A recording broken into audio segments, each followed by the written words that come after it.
What if your greatest dream became the reason everyone laughed at you, on national television? That was the headline running across the bottom of the screen as Elon Musk sat at the defendant's table, hands folded, expression unreadable. Cameras weren't allowed in the courtroom, but it didn't matter. The circus had already come to town. Outside, protesters lined the streets. Some held up cardboard signs with slogans like "Elon the fraud," and "Billionaires don't belong in space," or court. Others came out of sheer curiosity, phones high in the air, hoping to catch a glimpse of the man who had once been called the real-life Tony Stark, now facing accusations of market manipulation, recklessness, and corporate misconduct. Inside the courtroom, it wasn't much better. The opposing attorney smirked as he stood before the jury, gesturing dramatically toward Musk. "Ladies and gentlemen," he began, "this man would have you believe that he's not just smarter than all of us, but that he's above all of us. He tweets things like, 'Funding secured,' as if federal law is optional for billionaires." The courtroom let out a chuckle. Even the judge, a stern woman in her early 60s, couldn't fully hide the raise of her eyebrow. Elon blinked slowly. He didn't smile. He didn't flinch. He just stared at the wood grain on the table in front of him, jaw tight, the faintest twitch in his temple. "Hit subscribe and leave a comment with where you're watching from," the YouTuber's voiceover said in the edited clip of that very moment, which would later go viral. This story might just spark a new beginning. What's one thing that always pushes you forward, even when things get tough? But that was later. Now, in the silence of the courtroom, the laughter faded into an uncomfortable hush. The air was thick with tension, almost tangible. This wasn't just about a tweet anymore. It wasn't even about Tesla, or the shareholders. This was a referendum on the man himself. Elon glanced over at his legal team. Polished suits. Glowing screens. Nervous fingers tapping on iPads. Then his eyes drifted to the gallery. He spotted his mother, May Musk, sitting straight-backed in a white blazer, her platinum hair gleaming under the dull courtroom lights. She looked poised. Controlled. But he knew better. Her hand trembled slightly as she gripped the leather strap of her purse. She smiled at him when their eyes met, and he gave the smallest nod back. Next to her sat Kimball, his brother, who didn't try to hide his frustration. Arms crossed, lips pursed, eyes burning holes into the prosecution. Kimball had always hated courts. Hated how they turned black and white things into shades of gray for the sake of drama. The opposing attorney turned back to Elon.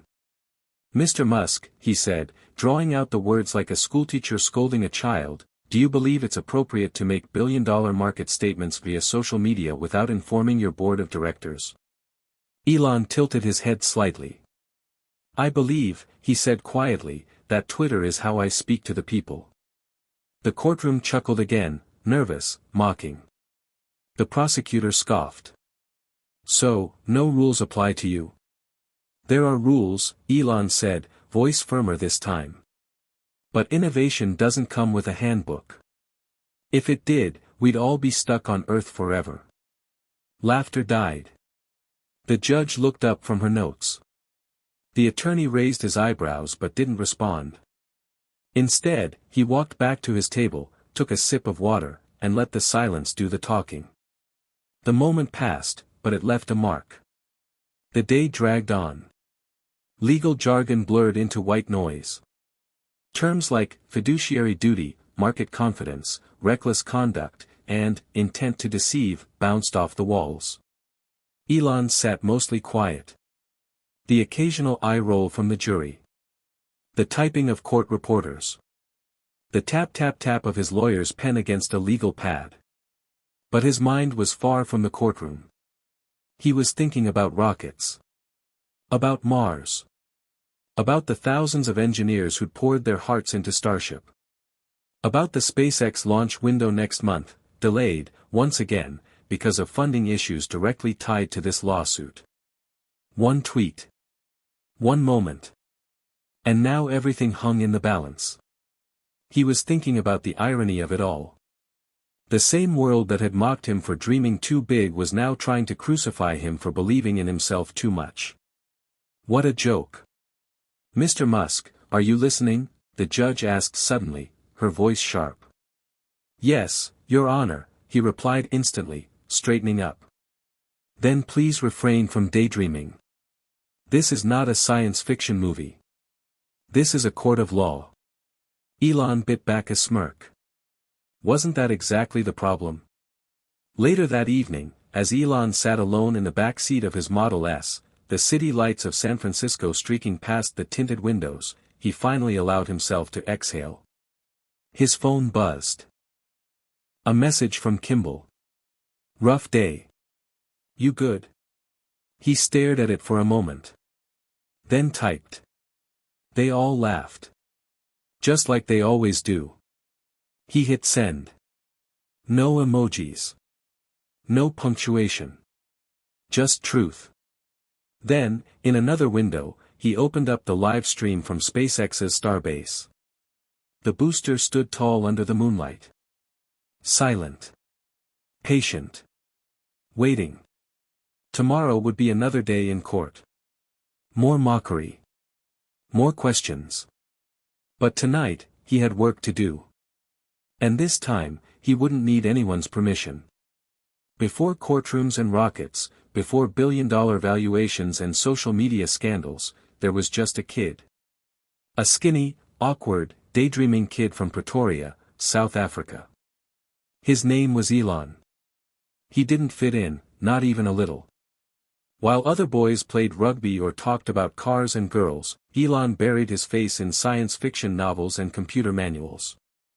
He was obsessed with machines. Not for how they looked, but for how they worked. He'd take apart radios, remote controls, his cousin's Commodore 64, anything he could get his hands on. If it had wires, he wanted to know its secrets. His classmates didn't get it. Neither did the teachers. And his father? Let's just say Elon Musk didn't make things easier. Elon would snap from across the table, voice cold, cutting through the clatter of dinner plates.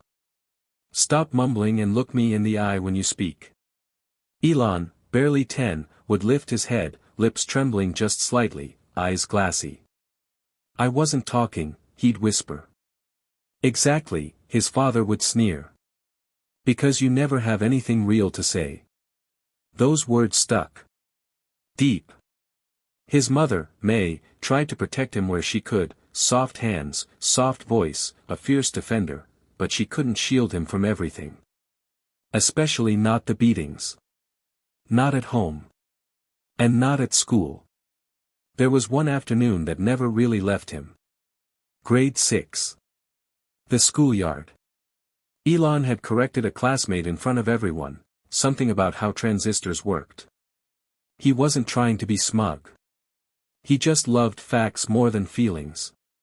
But the kid didn't care. Neither did his friends. 5 minutes later, Elon was lying behind the gym, blood trickling from his nose, one eye already starting to swell shut. They laughed as they walked away. "You think you're smarter than everyone? Go invent a way to keep your face from bleeding, genius." Elon didn't cry. He just stared up at the overcast sky, fists clenched, body aching, mind racing. He wasn't thinking about revenge. He was thinking about Earth. How small it felt. How loud and cruel and backwards people could be. That was the first time he seriously considered leaving the planet. Not in a childish, superhero kind of way. But in the way an inventor thinks about a blueprint. A problem. A solution. He wasn't going to run. He was going to build an escape hatch. At home, Elon found refuge in his computer. He taught himself to code by 12. Built and sold his first video game, a simple space shooter called Blaster, for $500. It wasn't much, but it felt like proof. A spark of control in a world where everything else was chaos. Money wasn't the point. Escape was. He read everything he could get his hands on, Asimov, Heinlein, Tesla, Hawking. He memorized rocket equations and ran physics experiments in the garage. And when the books weren't enough, he created worlds of his own. Sketched cities on Mars. Designed self-sustaining colonies. Wrote up imaginary business plans and taped them to his bedroom wall. He wasn't popular. He wasn't understood. But he had a mission. By 16, Elon had had enough. Of the bullies. Of his father. Of Pretoria. He looked at May one evening, her eyes tired from long shifts modeling and working odd jobs just to keep the family afloat. "I want to leave," he said. "Leave where?" she asked gently. "America," he said, without blinking. "Where the future's being built." It took months. Visas. Paperwork.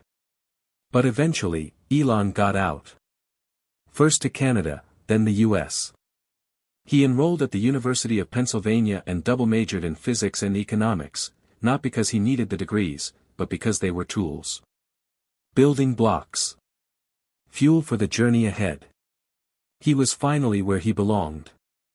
Or so he thought. College was another kind of battlefield. Not physical this time, intellectual.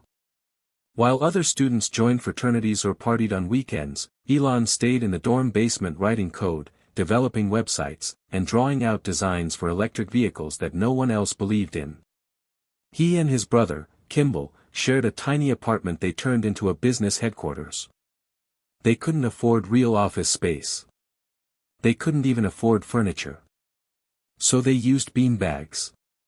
Slept under desks. Showered at the YMCA. It was grueling. But it was the first time Elon felt in control of his own story. Until PayPal. Until the money. Until the spotlight. Back in the courtroom, decades later, Elon sat motionless as a lawyer rattled off one of his more eccentric business quotes. And I quote, "I want to die on Mars, just not on impact." Mr. Musk, are we to take this as the words of a rational executive? Laughter again. But Elon didn't flinch. Because the kid from Pretoria was still in there. The one who was beaten behind a gym and told he'd never matter. The one who looked up at a cloudy sky and saw possibility, not limitation. The one who didn't fight back with fists or cruelty, but with ideas. With futures. He looked around at the courtroom. The lawyers. The judge. The jury. They didn't see rockets.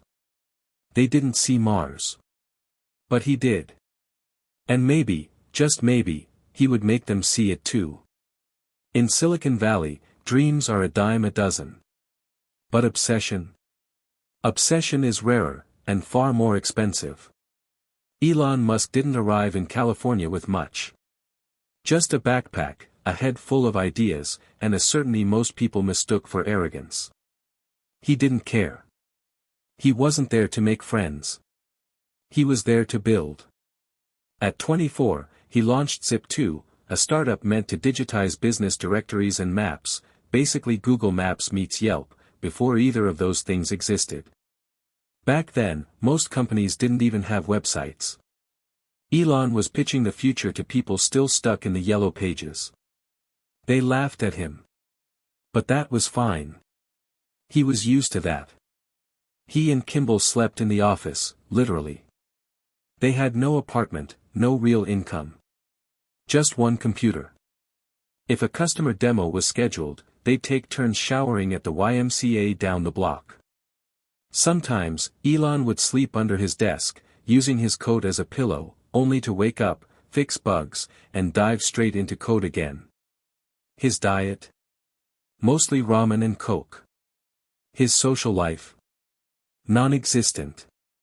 The first investor he ever landed told him, "You're weird as hell, but smart. Just, try not to talk too much in meetings." It stuck with him longer than it should have.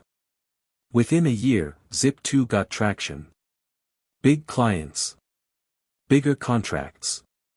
And then, the buyout offer. $307 million. It was more money than Elon had ever seen in his life. At 27, he walked away with $22 million in personal profit. But instead of celebrating, Elon did something that stunned everyone. He reinvested almost all of it. X.com was his next move, a digital bank, way ahead of its time. Think Venmo meets Chase, but in the late 90s, when people still thought online banking was a scam. Elon didn't blink. He put millions of his own dollars into it and convinced a tiny team to follow him into the unknown. He worked non-stop. Slept in the office again. Micromanaged everything. People started whispering, "He's brilliant, but impossible." Elon didn't argue. Because he was building for something more than a paycheck. He believed money was just a tool, a battery to power the future. Then came the merger with Confinity, a small company that had a product called PayPal. The two companies combined into a digital giant overnight. And that's when the trouble started. Boardroom clashes. Philosophical fights. Elon wanted to rewrite the entire PayPal backend in Microsoft code. Engineers rebelled. Investors panicked. On a flight to Australia for what was supposed to be a honeymoon with his first wife, Justine, Elon received an email: he had been ousted as CEO. While he was 35,000 feet in the air, the board voted him out of his own company. He landed. Checked his inbox. Read it. Then calmly told Justine, "Well, they fired me."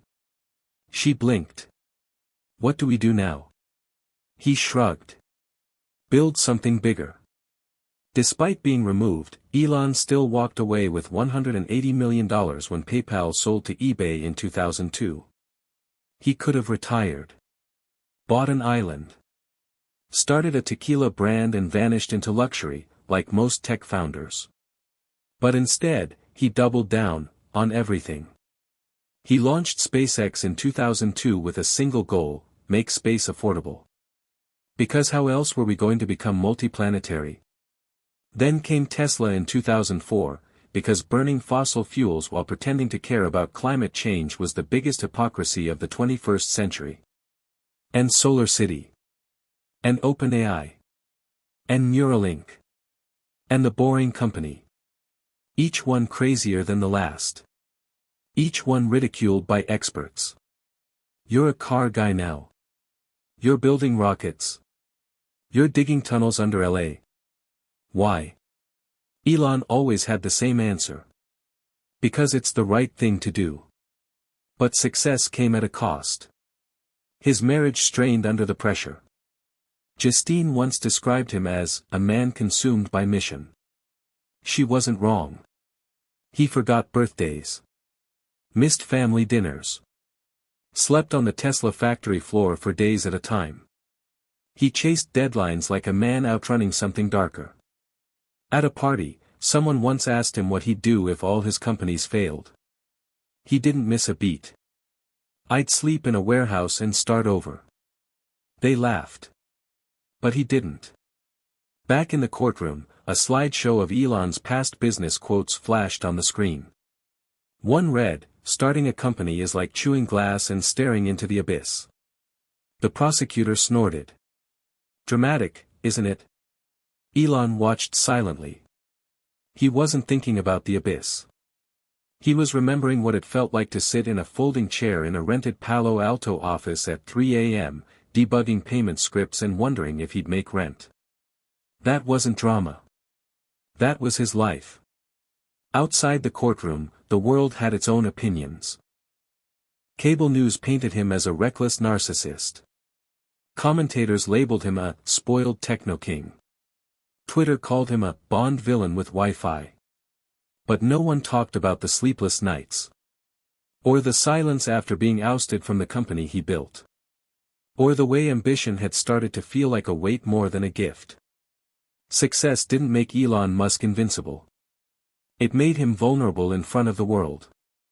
It made people forget he was still just a man, flawed, obsessive, alone more often than not. But he still had a mission. And as long as there was one more launch window, one more shot at the impossible, he wasn't done yet. In the early 2000s, the world was still laughing at Elon Musk. Not just because of his wild ideas, but because he was pouring every dollar he had into them. He had $180 million from PayPal, but it wasn't enough.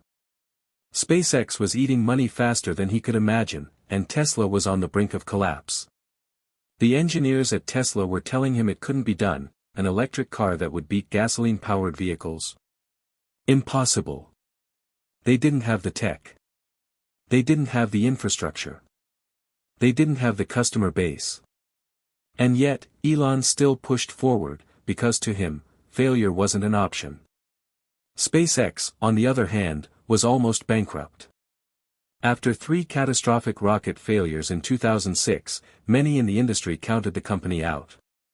Everyone said the same thing: rocket science is too hard for a guy with no background in aerospace. But Elon didn't care about what they thought. He just saw more opportunity in the failure. More lessons. More data. He spent every penny he had trying to get that 4th launch off the ground. When SpaceX's Falcon 1 rocket finally did succeed in 2008, he was broke, physically exhausted, and emotionally drained. He had no more money left. No more options. One more failure, and SpaceX was done. Tesla, meanwhile, was eating away at him in a different way. Elon had invested everything into the company, including his own personal fortune.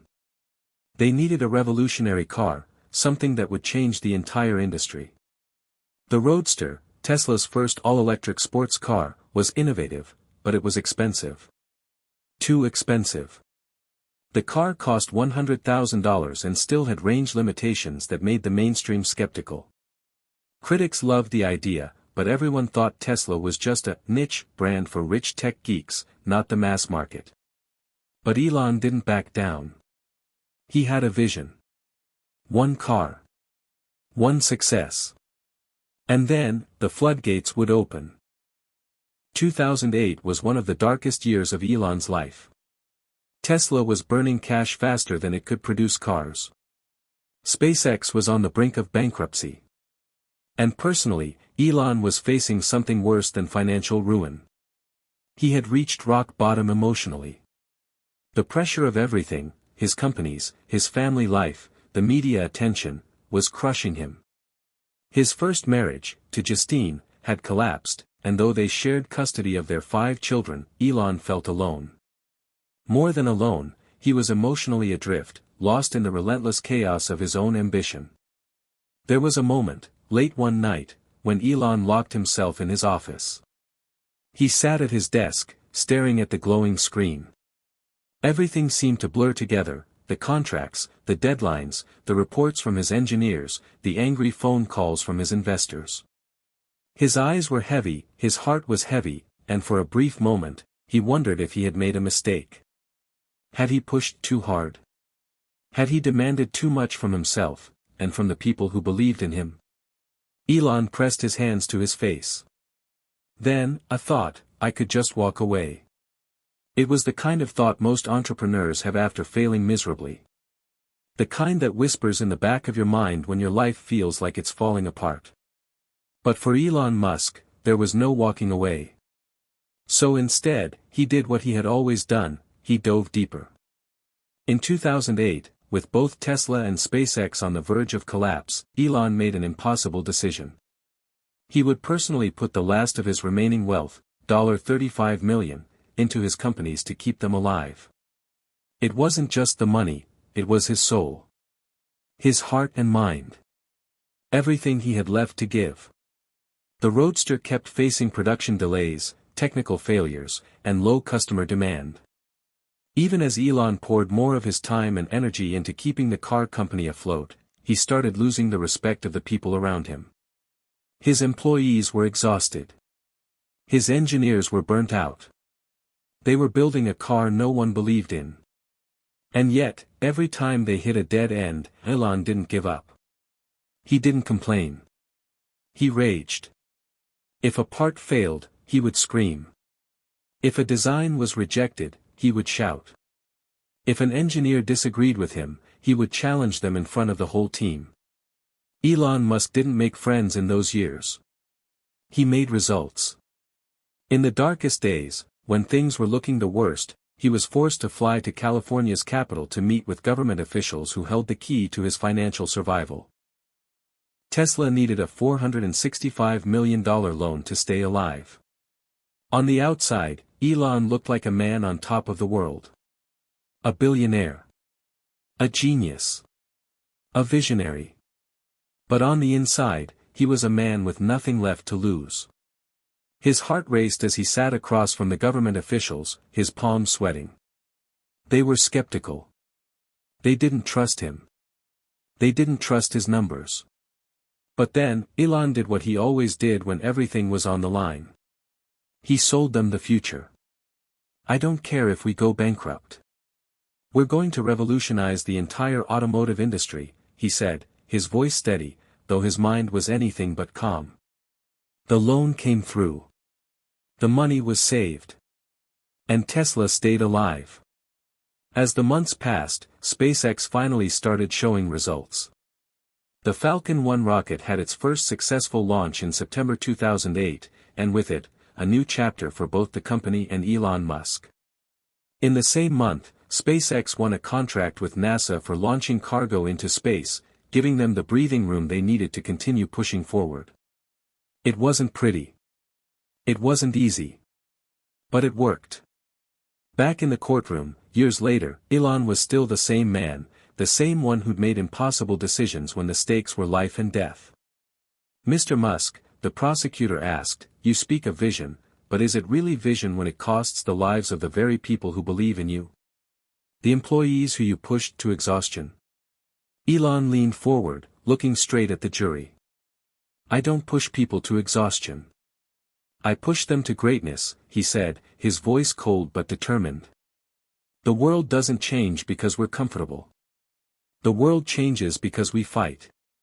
Every day. And yes, sometimes it breaks us. But we rebuild. The courtroom fell silent. Elon didn't need anyone's approval anymore. He had his vision. And that was all that mattered. By 2010, Elon Musk had accomplished what most would consider impossible. He'd built two world-changing companies from the ground up, against all odds. SpaceX was launching rockets with NASA's blessing. Tesla was finally gaining traction, with the Model S in the pipeline. But for every success, there were just as many failures, and more importantly, there was a growing storm of criticism. Public opinion of Elon Musk began to shift from eccentric genius to reckless madman. The media loved to hate him. It started in the most public of ways. In 2008, when Tesla was on the verge of collapse, Elon had publicly stated, "We are going to be profitable in a few months, and if we're not, we will be out of business." The press seized on that. They twisted his words, framing them as evidence of his delusional optimism. Headlines like Elon Musk's pipe dream and Tesla on the brink flooded the media. The visionary tag was replaced with arrogant fool. By 2012, when Tesla finally posted a profit, the world didn't care to congratulate him, they cared to point out the struggle, the delays, the mistakes. The media constantly mocked him for his bold promises and relentless pursuit of success, which, from the outside, looked like failure after failure. But it wasn't just the press. It was the public, too. People didn't understand the vision. To the average person, electric cars were impractical, expensive, limited in range, and lacking in the raw power of gasoline engines. Musk's idea of a mass-market electric car seemed absurd. On the streets of California, the Tesla Roadster became a symbol of elitism. It was a toy for the rich, not the future of transportation. Elon didn't back down. He kept promising that the Model S, the next generation of electric cars, would change everything. It would be beautiful. It would have a range of over 300 miles. It would be affordable, well, more affordable than the Roadster. But even that was met with skepticism. Investors questioned whether Tesla could meet its goals. Critics wondered how a small car company with limited experience could compete against giants like General Motors and Ford. At the same time, SpaceX was struggling to maintain its reputation. Despite its initial successes, the company still faced technical difficulties with its rockets. There were delays, failures, and mistakes, lots of them. One major failure hit in 2015 when the Falcon 9 rocket exploded, failing to deliver cargo to the International Space Station. SpaceX's biggest contract was suddenly in jeopardy. The media pounced. How many more explosions until Musk is out of options? Is SpaceX the next Titanic? Is Elon Musk really the next Steve Jobs, or is he just another dreamer on the verge of collapse? The headlines were endless. But all of this was nothing compared to the personal crises that were brewing behind the scenes. Elon's relationships, particularly his second marriage to Tallulah Riley, were faltering. His obsessive drive to change the world left little room for anything else. Friends and colleagues started noticing that Elon's emotional well-being was deteriorating. In fact, his mental state became a topic of conversation in Silicon Valley. Some of his employees described him as burning out. Others said he was mentally exhausted from years of non-stop work. But to Elon, sleep was a luxury, and distractions like family were just that, distractions. By 2014, his personal life was in tatters. His divorce from Tallulah was finalized, but it didn't seem to ease the emotional toll. Instead, it seemed to fuel his obsession even further. He dove into work even deeper, pushing his companies, Tesla and SpaceX, toward greater and greater goals, as though he were trying to prove something. Prove it to the world. Prove it to himself. But the pressure was mounting, and it was starting to show. In 2018, Elon made the fateful decision to tweet, "I'm considering taking Tesla private at $420 a share." Funding secured. The tweet went viral, and so did the backlash. To the public, it seemed like a reckless, impulsive move. The U.S. Securities and Exchange Commission, SEC, wasn't far behind. They filed a lawsuit against him, accusing him of fraud for making misleading statements that could have affected Tesla's stock price. The media loved the drama. Headlines were everywhere: Elon Musk's public meltdown, or Musk's Twitter bombshell, a desperate attempt to save Tesla. Musk's behavior was coming under closer scrutiny than ever before. From the wild tweets to the media rants, Elon was painting himself as a man who wasn't just trying to change the world, he was losing control of it. The media, the courts, the public, they all seemed to turn against him. Once beloved as a hero of innovation, Elon Musk had become a walking scandal. Critics were relentless, demanding answers, questioning his business practices, and ridiculing his every move. But what the world didn't understand was that, beneath the chaotic exterior, Elon was fighting to survive. To him, all of the noise, the court cases, the media circus, the personal struggles, was just white noise. It was the collateral damage of ambition. The courtroom was silent as the prosecutor spoke again. "Mr. Musk," they began, "would you agree that your actions have caused significant public harm? From your tweets to your company's irregularities, your reputation has been irreparably damaged." Elon didn't flinch. He didn't take a deep breath. He didn't hesitate.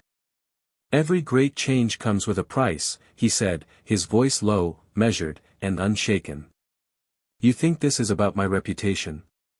It's about the future. I'm building something for everyone, not just for me." And yet, the weight of the world was on his shoulders. He was losing friends. Losing family. Losing the public's faith. And worse, he was losing himself. But Elon Musk didn't stop. In fact, he couldn't stop. The world could criticize. The world could scrutinize. The world could laugh. But Elon Musk didn't care. Because at the end of the day, he knew something the world didn't. This was all just part of the journey. And he wasn't done yet. It was the summer of 2018, and the weight of the world was on Elon Musk's shoulders. Tesla was finally becoming a household name, but the journey to this point had been nothing short of brutal. Elon had been called reckless, delusional, and insane. And yet, there he was, on the edge of something incredible. SpaceX had made history with the Falcon Heavy launch, and now, the company was preparing for its biggest challenge yet, sending humans to Mars. But that dream wasn't going to come easy. The pressure was suffocating, the stakes higher than ever, and the world was watching, waiting for him to fail. It wasn't just the pressure from the media or the shareholders, it was personal. Elon's father had always been the voice in the back of his head telling him he'd never amount to anything. That voice echoed louder and louder as the public tore into him. Tesla's production hell in 2017 and 2018 was legendary. Production hell, as Elon put it, was the bottleneck that nearly destroyed his company. He had promised that Tesla would be producing 5,000 Model 3 cars per week by the end of 2017. But by the end of 2017, Tesla was producing barely 2,000 cars per week, and they were still a year away from hitting that target. The frustration was building. At the same time, SpaceX's mission to send a private crew into space was unfolding. The company had its eye on NASA's contracts, aiming to revolutionize the aerospace industry. Yet, no matter how much success they achieved, the media was fixated on Elon's behavior. The infamous 2018 smoking weed incident on Joe Rogan's podcast made headlines worldwide. It was a perfect example of how Musk's image was spiraling downward. Elon wasn't the only one feeling the pressure. His employees were overwhelmed. The relentless hours. The impossible demands. And the constant battle against the media. One Tesla employee recalled how Elon would show up at the factory in the middle of the night, demanding that parts be redesigned on the spot, often while the workers were running on little sleep. He was almost possessed, said the engineer, who had witnessed Elon's emotional breakdowns as he pushed for perfection. But despite everything, Tesla started to take off. In 2018, Tesla achieved its first profitable quarter in years, and the Model 3 was finally becoming a success. The news was like rocket fuel for Tesla's reputation. But the darkness wasn't over yet. While Tesla was gaining momentum, SpaceX had to endure some of its toughest challenges. After the Falcon Heavy launch, SpaceX's mission to land humans on Mars seemed like an impossible feat. The risks were immense, the financial stakes higher than ever. And the question everyone was asking, could Elon Musk really do it? Then came the tragedy that would change everything. On February 7, 2019, a SpaceX Crew Dragon capsule, part of the mission to send astronauts to the International Space Station, exploded during a test. It was a huge blow, a public relations nightmare. For the first time in years, people began to question Elon's judgment. The media wasted no time. SpaceX's deadly test was the headline of every major publication. It wasn't just a setback. It was a disaster. But Elon wasn't backing down. In the face of a tragic failure, he gathered his team. They worked through the night, analyzing every detail of the accident. And they fixed it. By March 2019, SpaceX launched the Crew Dragon successfully into orbit, completing the first private company mission to carry astronauts to the International Space Station. It was a massive achievement, one that would propel SpaceX to the forefront of the space race, ahead of legacy giants like Boeing. But the road wasn't smooth. Even with all the wins, there were still questions about Elon's personal life. His behavior was erratic, his moods fluctuated between manic energy and deep despair. He had made himself the center of attention, and for a while, it seemed like he was spiraling. His relationship with the press, which had always been tense, was reaching a breaking point. The SEC lawsuit had dragged on, and it was clear that Musk was no longer just a businessman, he was a lightning rod for controversy. And yet, he refused to conform. Even as his personal life fell apart, his relationships, his health, his mental state, he continued to fight. Every loss, every failure, seemed to fuel him more. "You have to be willing to take the hits," he once said. And he had taken them all: public ridicule, financial loss, personal agony. But through it all, he pushed on. In 2019, Tesla's stock price was climbing, and Elon's vision of electric cars for everyone was no longer a dream, it was a reality. The Model 3 became the best-selling electric car in the world. Tesla was no longer a niche product. It was the future of the automobile industry. SpaceX had gone from an underdog to the most powerful private space company in the world, taking on NASA's missions and leading the charge into commercial space travel. Elon Musk's name was synonymous with innovation, risk, and resilience. He had not just overcome the odds. He had redefined them. As he stood in front of the press that day, after SpaceX's successful mission, Elon Musk finally allowed himself a moment of reflection. He looked out at the flashing cameras and the reporters shouting questions. He could feel the weight of every failure, every success, every minute of his journey. But he had done it. And now, the world had to recognize him for what he was, a visionary. In the courtroom, the prosecutor's voice broke through Elon's thoughts. "Mr. Musk, you've had your share of failures. You've been at the center of controversies. But in the end, do you think all of this was worth it?" Elon paused. He didn't need to think about it. "Absolutely," he replied, his voice steady. "Because I wasn't doing this for the headlines or the praise. I was doing it for the future."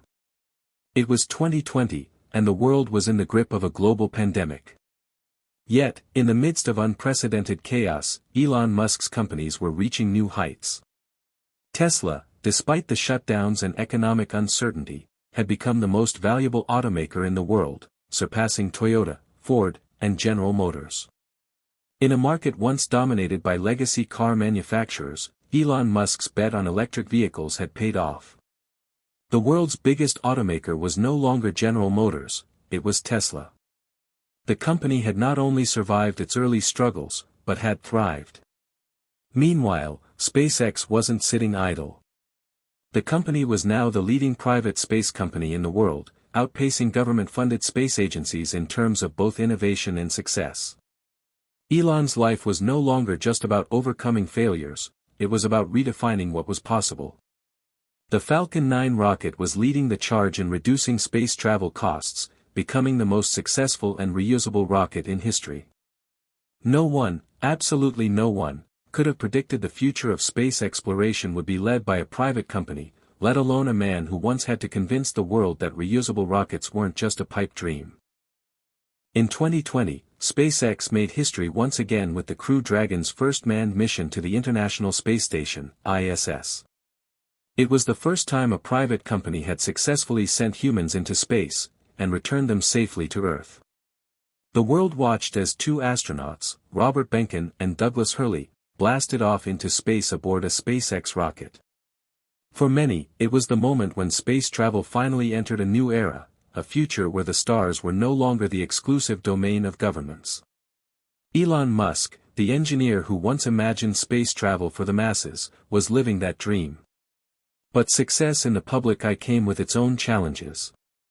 As SpaceX began pushing the boundaries of space exploration, the expectations grew even higher.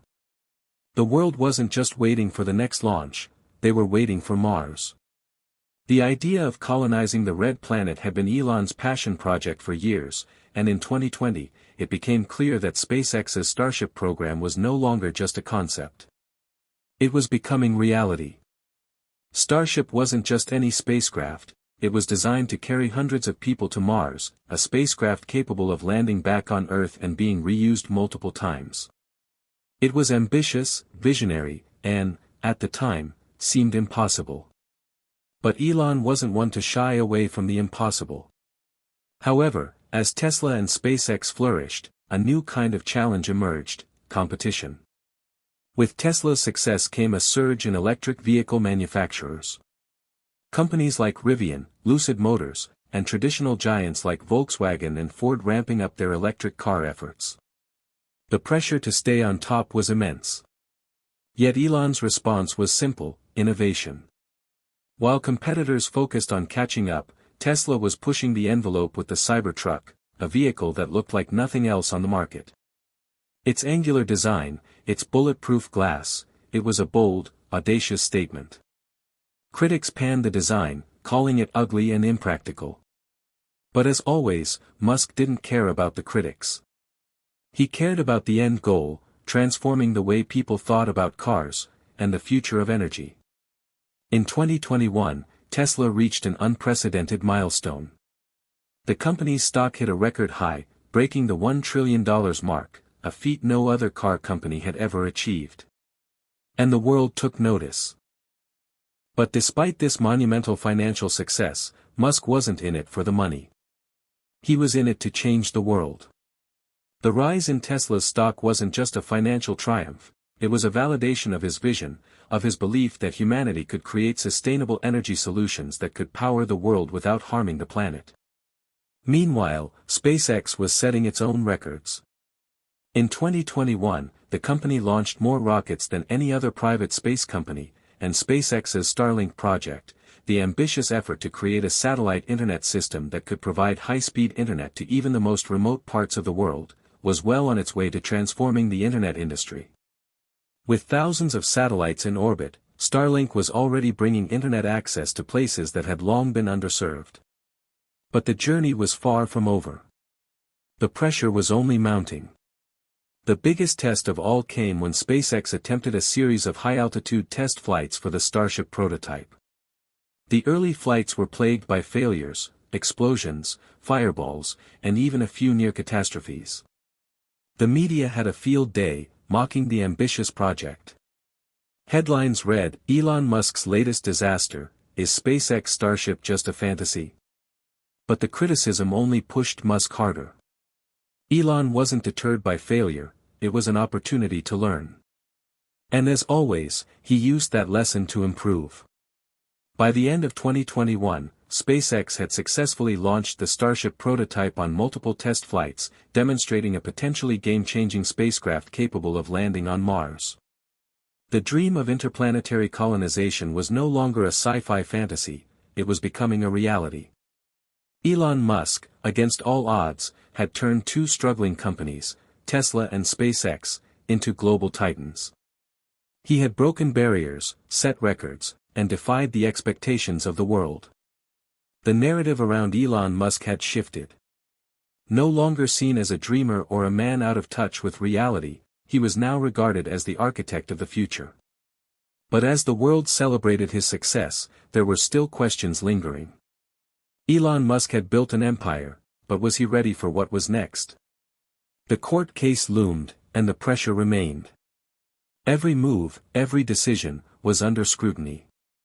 Elon had defied the odds time and time again, but the question still lingered, could he continue to outpace failure? Could he rise above it all?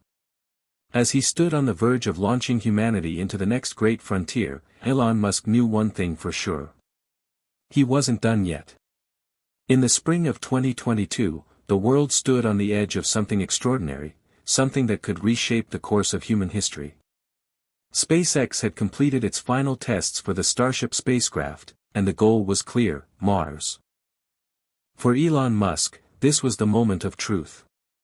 Years of innovation, sacrifice, and near disaster had all led up to this very point, the launch of a mission capable of carrying humanity to another planet. But beyond the technical challenges, beyond the financial implications, there was something more at stake, something deeper. Musk wasn't just building rockets. He wasn't just creating electric cars or working to dominate the future of renewable energy. No, for Musk, the colonization of Mars represented something more profound, the survival of the human race. For years, Elon had spoken of his vision for interplanetary colonization, of humanity becoming a multiplanetary species. It wasn't just a dream, it was a necessity. With Earth's future uncertain, the possibility of catastrophic events, whether through climate change, pandemics, or asteroid collisions, loomed large. Musk's answer was clear, we must leave Earth, or risk extinction. And the first step toward this bold new future was the Starship program. In February 2022, the world watched as SpaceX conducted its final test flights for Starship. The pressure was unlike anything Musk had faced before. The world was counting on SpaceX to succeed. Failure was simply not an option. Yet, the tests didn't go perfectly, there were delays, technical issues, and a series of explosive failures that once again made headlines. The media had a field day. Headlines screamed, SpaceX's Mars mission faces catastrophic setback, and Elon Musk's space program, a dream on the brink of collapse. But Elon Musk, as always, kept pushing forward. Resilience was his trademark, and this time, it wasn't any different. April 2022, a milestone moment arrived. The first uncrewed Starship mission to Mars was scheduled. The whole world held its breath. The launch of Starship was breathtaking. The massive rocket took off, leaving the Earth behind as it blasted into space, carrying the hopes of millions. It was the culmination of a decade of relentless effort. The journey was long, but the Starship had finally cleared Earth's atmosphere and was on its way to the Red Planet. For Elon, it wasn't just about launching a spacecraft, it was about creating a new future for humanity. He'd spent his life defying the odds, battling skeptics, overcoming failures, and breaking barriers. Now, he was standing at the precipice of a new era. But space travel, even as technology advanced, was still a hazardous endeavor. As the rocket made its way to Mars, a massive solar storm hit the spacecraft, one of the most intense the solar system had seen in decades. For a moment, it looked as if everything Musk had worked for could end in disaster.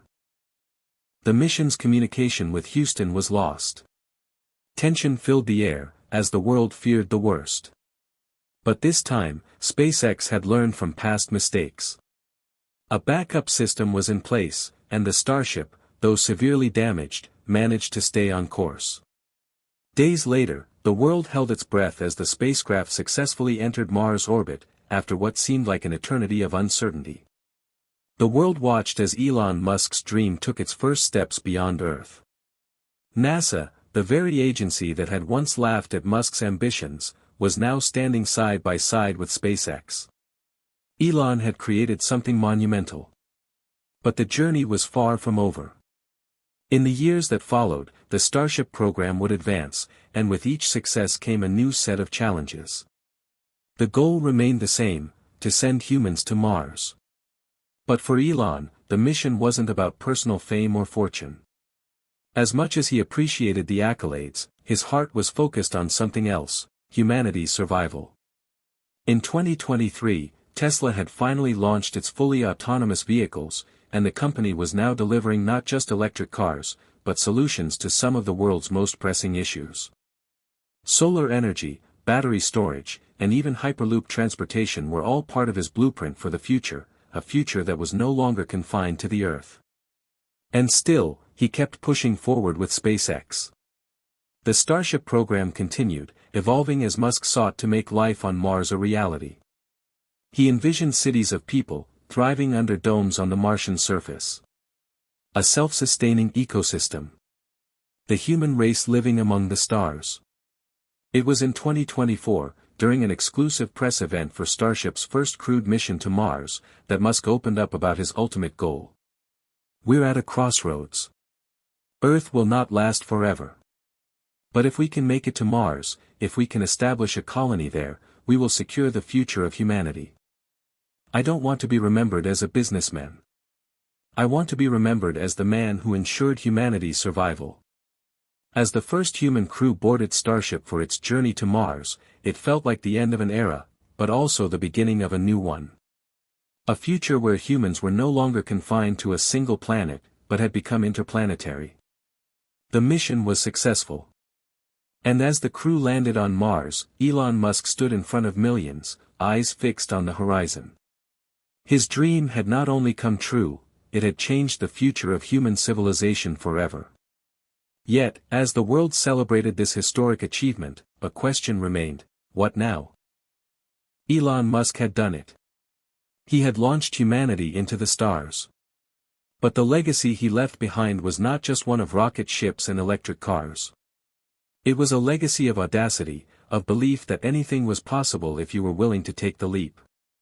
But the story didn't end there. Because even as humanity's first footsteps were etched on the surface of Mars, the question remained: what comes next? And for Elon Musk, that was just the beginning. The first human colonists stepped onto Mars in 2025, their faces visible through the thin glass of their helmets, their hearts racing with excitement and fear in equal measure. As they exited the starship, the red dust of the Martian surface seemed to settle, marking the beginning of what would be known as the greatest human achievement since the first steps on the Moon. The colonists were greeted by an empty horizon, the expanse of Mars stretching out before them, an alien world that was both unfamiliar and awe-inspiring. But unlike the Moon, there was no flag to plant. This wasn't about claiming territory, this was about survival. This was the first step in humanity's long-term mission to become a multiplanetary species. The work was just beginning. Elon Musk was thousands of miles away, watching the live feed as Starship touched down on the Martian soil. His heart raced, not because he had done it, but because he knew this was only the beginning. There was so much more to accomplish, and the obstacles ahead were far from trivial. As the Mars colony began to take shape, it became clear that surviving on Mars was no simple task.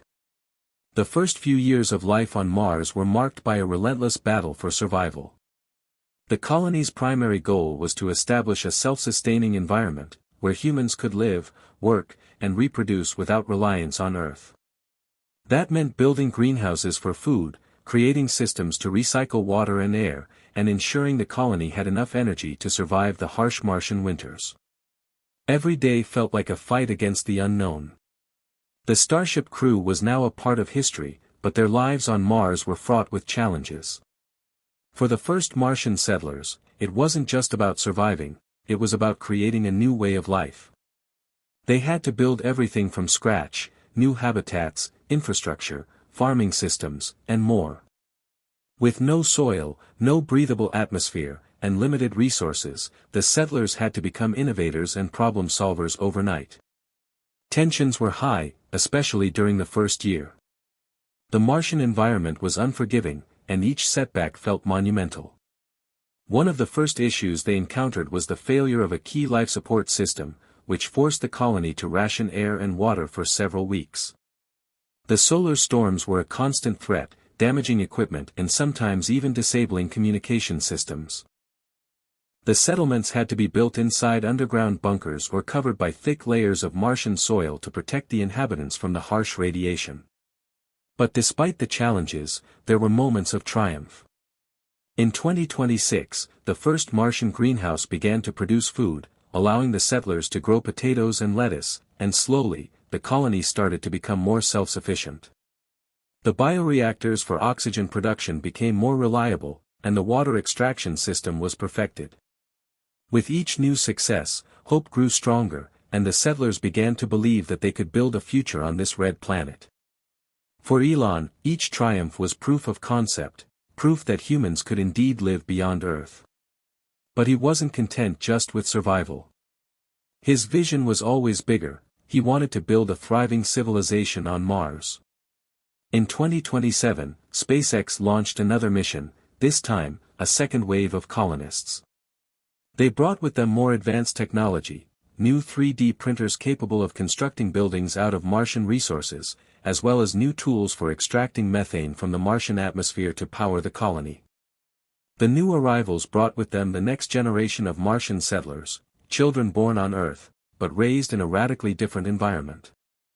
These children would be the first to grow up on Mars, and they represented the future of human civilization on the red planet. Elon Musk had always been focused on the long-term goal, and now, he was seeing the seeds of that future grow. Education on Mars became a priority for the settlers. Schools were established in the domed structures where children could learn about Earth's history, Martian science, and how to survive on their new home. Teachers, many of them volunteers who had left their earthbound careers to help with the colony, taught the children not just academics, but practical skills like farming, engineering, and space exploration. This was a new kind of education, one designed to prepare the next generation for a life beyond Earth. But even as the colony began to flourish, the realities of life on Mars were never far from the surface. The settlers, while resilient, faced psychological stress from isolation. There were times when the long-distance communication with Earth felt like a cruel reminder of how far they were from home. Months would pass without news from loved ones, and even the excitement of building a new world couldn't erase the deep sense of loneliness that came with it. For Elon, the task of overseeing the development of Mars was never just about technology, it was about humanity's ability to overcome these psychological and emotional challenges. He knew that for the colonization of Mars to be sustainable, they would need to strengthen human connections, to build a new kind of society where cooperation and community were paramount. By 2028, SpaceX had made a massive leap. The colony was thriving. The first Martian city was taking shape, with solar farms, manufacturing hubs, and research stations scattered across the Martian landscape. The settlers had not just survived, they had begun to create something that resembled civilization. For Musk, this was the beginning of his legacy.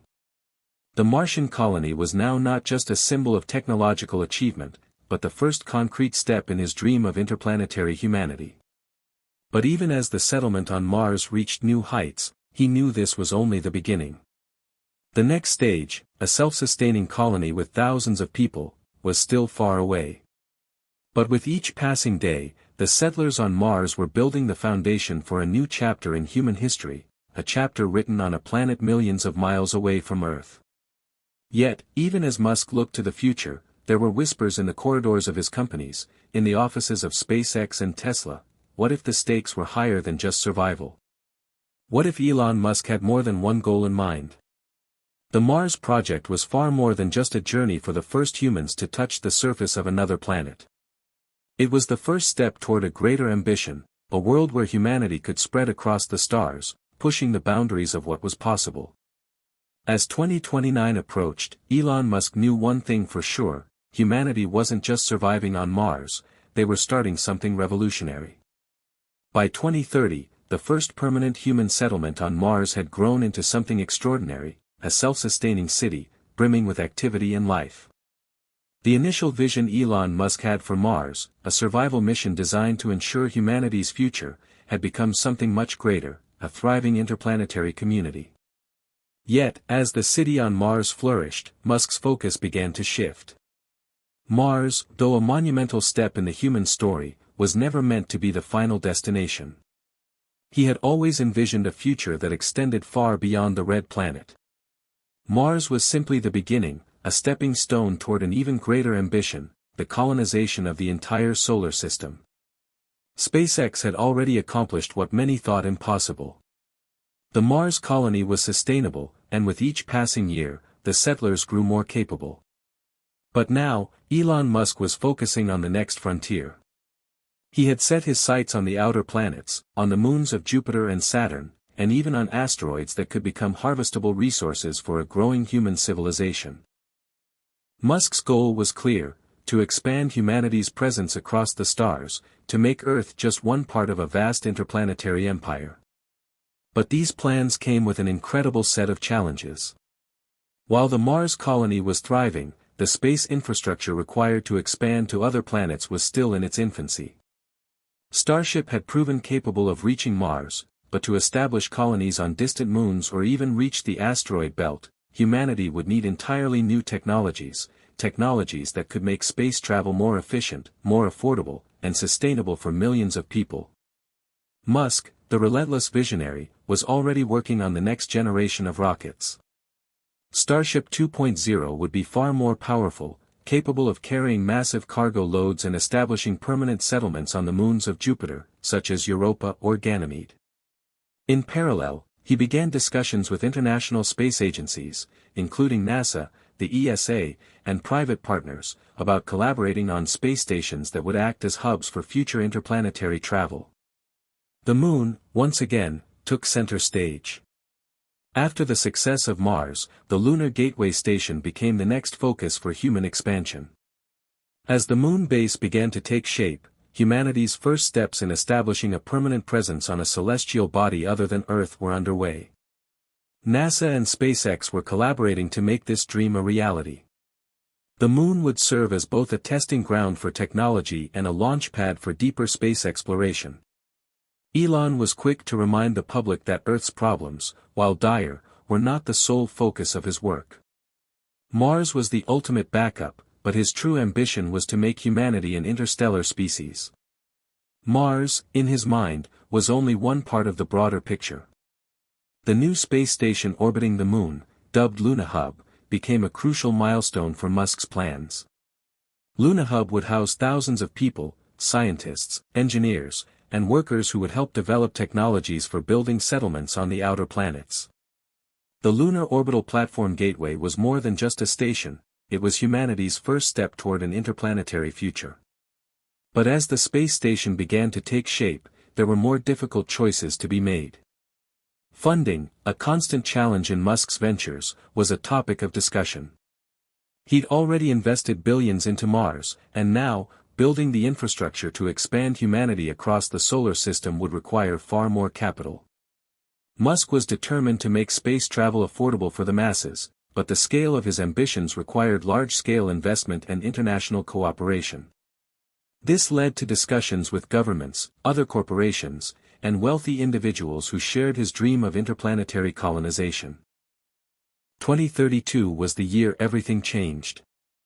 SpaceX unveiled its newest project, an ambitious vision that Musk had kept close to the vest for years, a massive space elevator. The elevator, reaching from Earth's surface to geostationary orbit, would allow for cheaper access to space, eliminating the need for costly rocket launches. Musk was betting that the space elevator would drastically reduce the cost of getting materials into space, making the colonization of the solar system far more achievable. The idea of a space elevator was groundbreaking. Though experts initially scoffed at it as science fiction, SpaceX's engineers worked tirelessly to make it a reality. If successful, this would change the landscape of space exploration forever.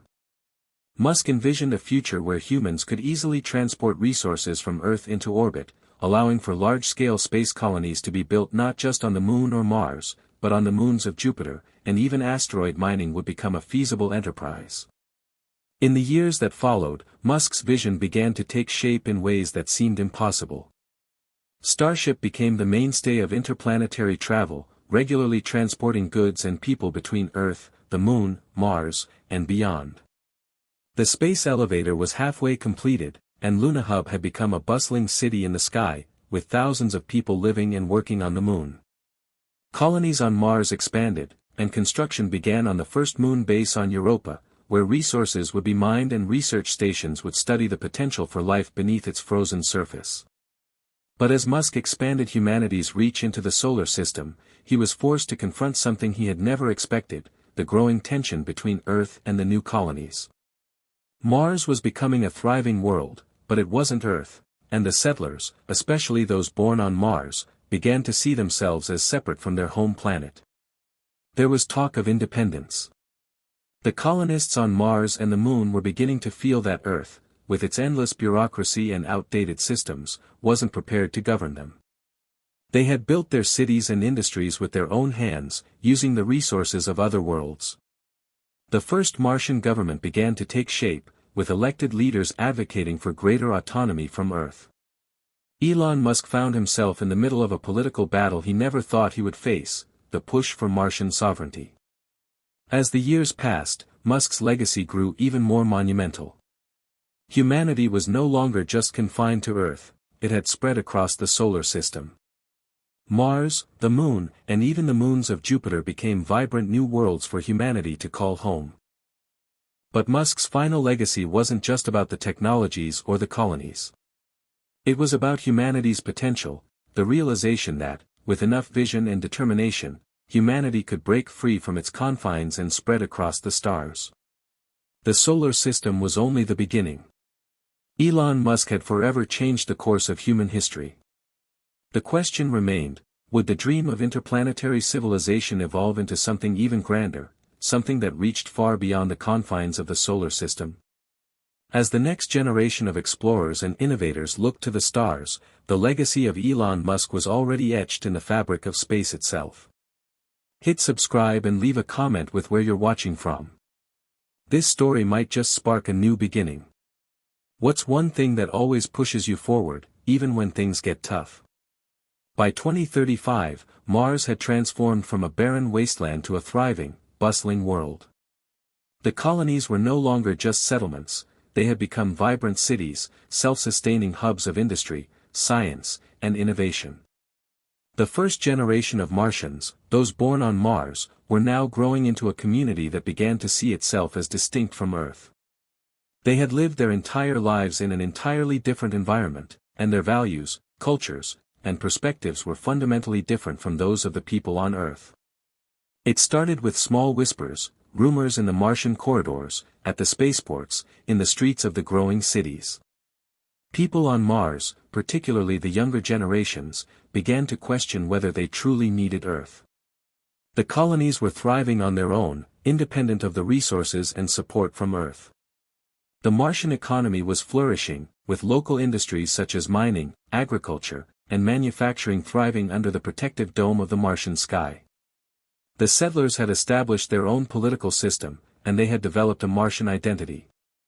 The turning point came in 2036, when a bill was introduced in the Martian Congress, calling for full Martian independence. The bill proposed that Mars should establish itself as a sovereign nation, free from Earth's laws, taxes, and political influence. It was a bold move, one that sent shockwaves across the world. Elon Musk, who had once been a key advocate for interplanetary unity, was faced with a dilemma. On one hand, he understood the desire of the Martian settlers for autonomy. They had worked tirelessly to build their world from the ground up, and they had earned the right to shape their own future. On the other hand, he knew that Mars was still heavily reliant on Earth for technological support, economic resources, and political legitimacy. The interplanetary government was still in its infancy, and Earth's infrastructure was still critical to the functioning of the colonies. As Mars moved closer to declaring its independence, the tension between Earth and the Martian colonies reached a boiling point. The United Nations, the European Space Agency, ESA, and various world governments immediately condemned the Martian bill. They argued that Mars, despite its achievements, was still part of the human race's broader effort and had no right to declare itself a separate entity. Earth's resources had been instrumental in the success of the Martian colonies, and there were fears that Martian independence could create an unstable future for both worlds. But Mars was not going to back down. Led by Governor Nadia Yoon, a charismatic former scientist who had risen through the ranks of Martian politics, the Martian independence movement gained traction. Yoon argued that Mars had become a self-sustaining world, and that Earth had no right to control the destiny of a society that had become independent in every meaningful way. Mars has its own future, she said in a televised address to the world, and that future does not include being ruled from a planet 140 million miles away. Back on Earth, governments scrambled to find a solution. The World Space Council held emergency meetings, attempting to negotiate with the Martian leadership. Elon Musk found himself at the heart of the debate. As the man who had made Mars a reality, he was in a unique position to influence both sides of the conflict. But he was no longer the simple visionary who had once dreamed of Mars as humanity's backup, he was now a political leader in his own right, and his influence reached far beyond SpaceX. Musk, caught between his loyalty to Earth and his vision for Mars, delivered a speech that would change the course of history. In a broadcast to both Earth and Mars, Musk made his position clear. Humanity's future is no longer tied solely to Earth. Mars is part of that future, and just as nations on Earth must learn to coexist, so too must Earth and Mars. I believe Mars should have the freedom to govern itself, but I also believe that we, as humans, must work together. The future of the solar system depends on cooperation, not division. His words were met with mixed reactions. On Earth, some saw it as a betrayal, while others admired his courage to stand up for Martian sovereignty. On Mars, his speech was met with a mixture of relief and frustration. Many Martians felt that they had waited long enough for Earth to recognize their autonomy. Yet, Musk's call for cooperation offered a glimpse of hope that the conflict might be resolved peacefully. The Martian Declaration of Independence was signed in 2037, with Governor Yoon and other key leaders at the helm. It was a historic moment, one that marked the beginning of a new chapter in human history. Mars had declared its independence from Earth, and while the new Martian government was cautious, it was determined to make its mark on the solar system. Mars had become a sovereign nation, with its own government, laws, and military. However, the question of recognition remained. Earth still had the final say in the broader political landscape. Governments worldwide were divided. Some, like the European Union and China, recognized Mars' claim to independence, seeing it as the next logical step in human development. But the United States and some other nations took a hardline stance, refusing to acknowledge Martian sovereignty. The political gridlock between Earth and Mars seemed like an unresolvable dilemma. As the first interplanetary war loomed on the horizon, Elon Musk attempted to mediate between Earth and Mars. He brought together world leaders and Martian representatives for a summit, with the aim of finding a diplomatic resolution. It was an unprecedented gathering, Earth governments and Martian leaders in one room, facing the future of human civilization. At the summit, Musk spoke candidly, "We can't afford to repeat the mistakes of Earth's past. Division, war, conflict, it won't help either of us. We have to build a future where Mars and Earth are partners, not enemies. Let's not let our differences tear us apart." By 2038, the dust had begun to settle after the dramatic confrontation between Earth and Mars. The Martian Declaration of Independence was now an established fact, and the interplanetary treaty that followed ensured that both planets would exist in a delicate balance of independence and cooperation. The world was witnessing the birth of a new age, one in which humanity was no longer divided by borders on a single planet, but united across the vast expanse of space. In the wake of the treaty, Elon Musk became an iconic figure in both Earth and Martian politics. No longer just the CEO of SpaceX, he had become the ambassador between two worlds, a symbol of humanity's potential to overcome its differences and reach for the stars. His vision of a unified solar system was beginning to take shape, albeit slowly. The treaty had created the framework for collaboration and joint ventures between Earth and Mars, but there were still many hurdles to overcome. The Martian economy, though booming, was still in its infancy. With Earth providing critical resources, technology, and research, the relationship between the two planets was symbiotic. Mars, now a fully sovereign nation, had its own government and military, but many of its largest industries, particularly those involved in space exploration, still depended on Earth-based organizations. SpaceX, alongside other private entities, played a central role in sustaining Mars' connection with Earth. The Starship fleet, which had once served as a lifeline between the two planets, now carried not just cargo but people, diplomats, and scientists working on collaborative projects.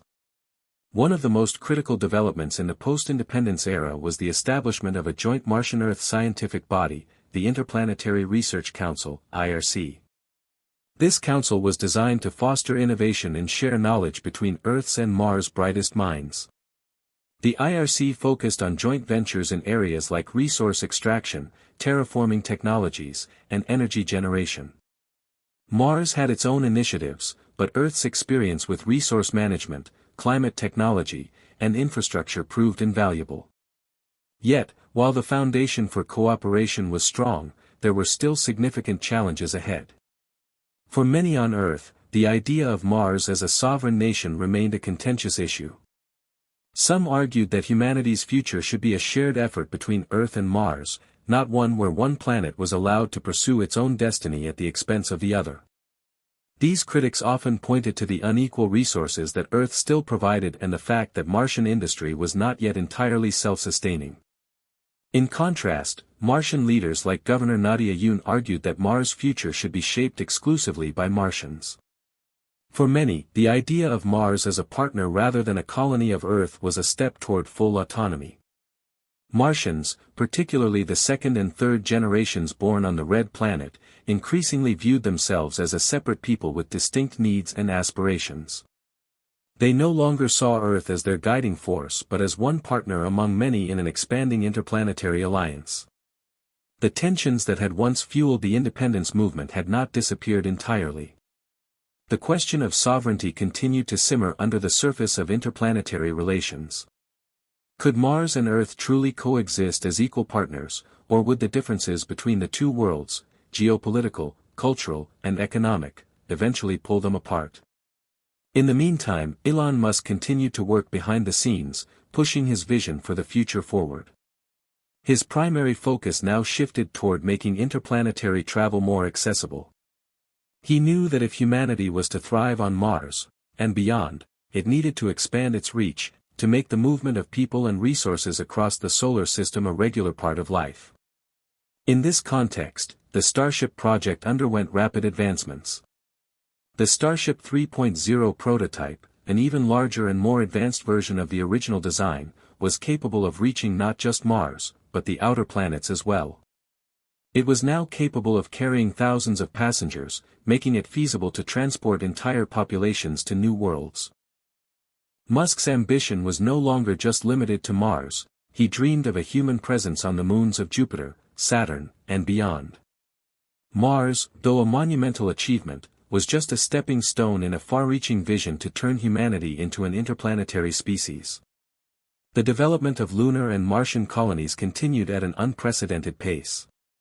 The Moon had become a crucial launchpad for deeper space exploration, with mining operations extracting valuable resources that were being sent to Mars and beyond. On Mars, domed cities expanded across the surface, and engineers worked tirelessly to develop the terraforming technologies that would one day make the Martian atmosphere more hospitable. These technologies, however, were still decades away from being truly viable. One of the biggest milestones of this new age came in 2040, when Mars officially opened its first interplanetary embassy on Earth. Located in New York, the embassy was a symbol of the growing relationship between the two planets.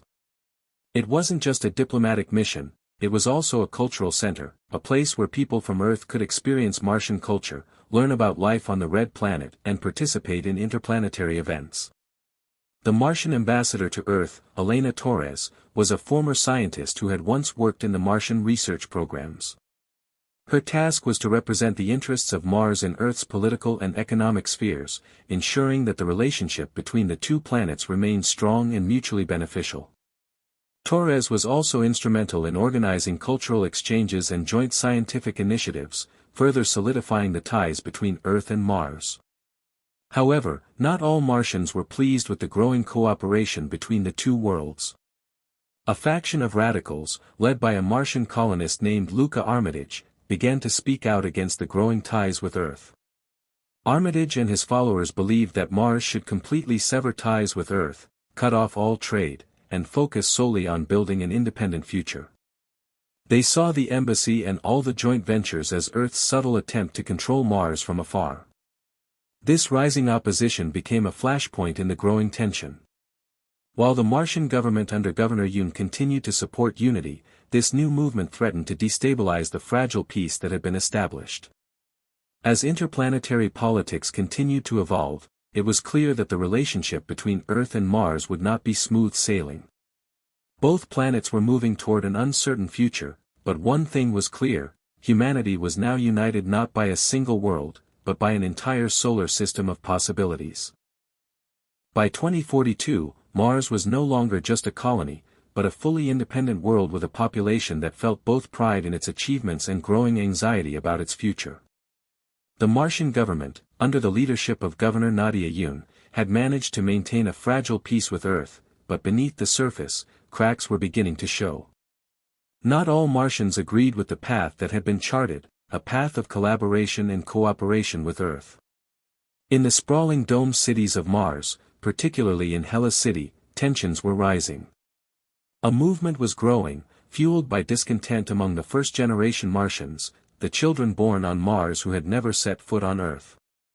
These Martians were becoming increasingly alienated from Earth, seeing themselves as true Martians, born and raised on the Red Planet, while Earth seemed to encroach more and more on their lives and politics.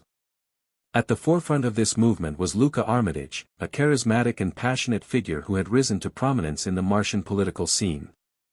Armitage had been born on Earth, but had spent most of his life on Mars, and his experiences gave him a unique perspective on the growing divide between the two worlds.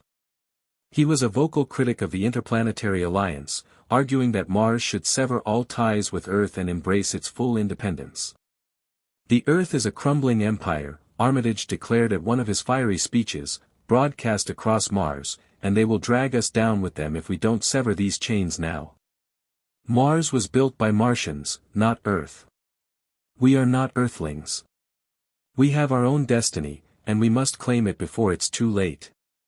Armitage's words struck a chord with many Martians, especially those who had grown up in the domed cities and felt disconnected from the Earth's history. These Martians, now in their 20s and 30s, were coming of age in a world that they believed belonged to them, Mars. They had never known the blue skies of Earth, never felt the warmth of the Earth's sun. Instead, they had forged a new identity in the harsh, cold environment of Mars. To them, Earth was a distant memory, a place that had abandoned them after they had made Mars their home. But not everyone on Mars agreed with Armitage's radical views.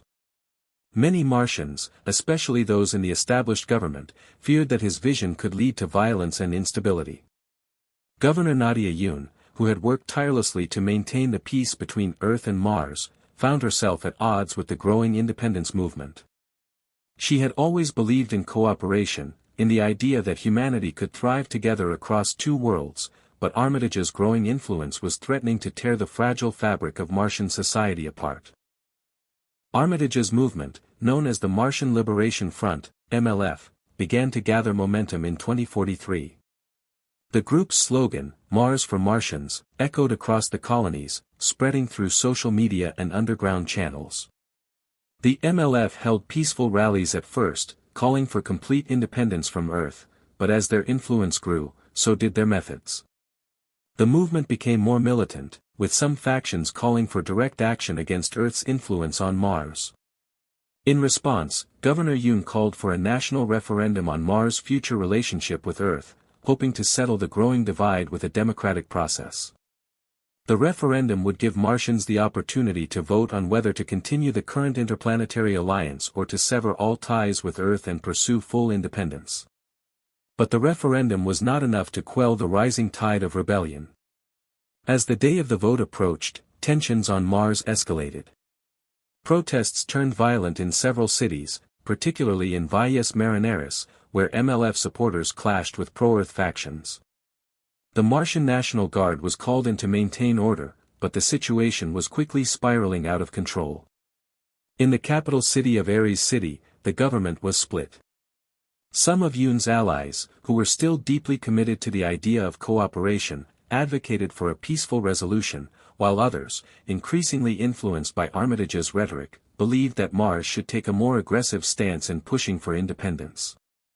The United Martian Front, UMF, a coalition of political leaders supporting Mars' autonomy, aligned itself with Armitage, while others, including Yun's own party, remained loyal to the Earth-Mars alliance.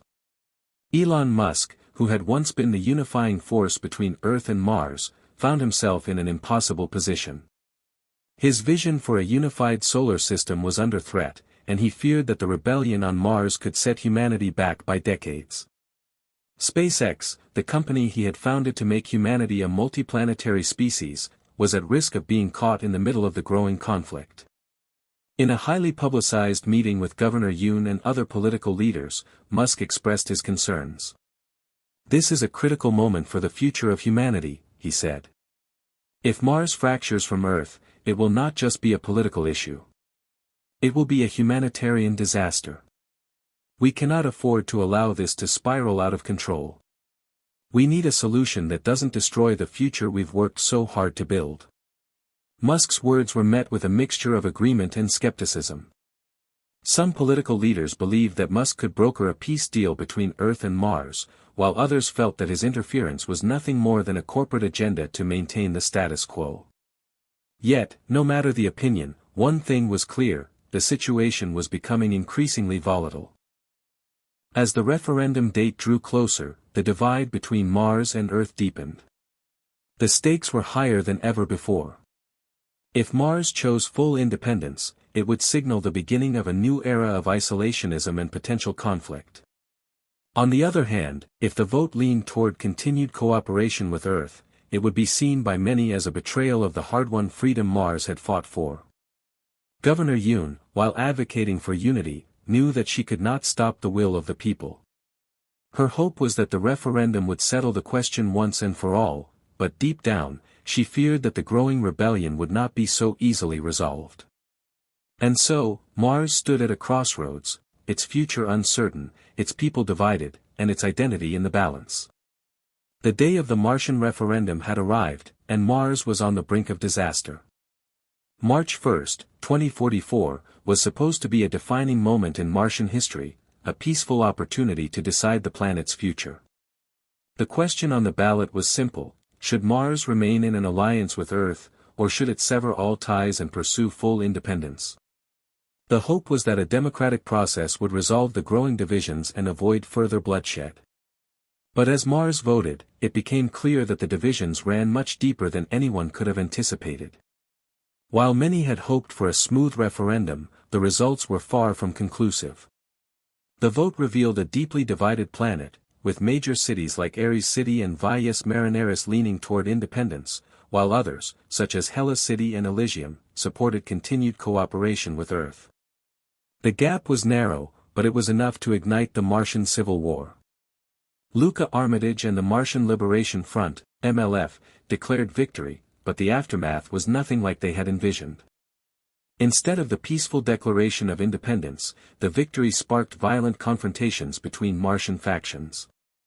On the ground, there was no celebration, only bitter resentment and escalating chaos. Pro-Earth Martians, who had been vocal about their desire to maintain unity with Earth, began to organize militias to fight back against the growing radicalism of the independence movement. The first significant conflict erupted in the mining town of Olympus Mons, a key resource hub where pro-Earth and pro-independence Martians had clashed for days. Armitage's followers stormed government offices, declaring that the Martian Republic had officially been born. In retaliation, pro-Earth militias, some of whom were composed of Earth-born Martians, launched a counterattack.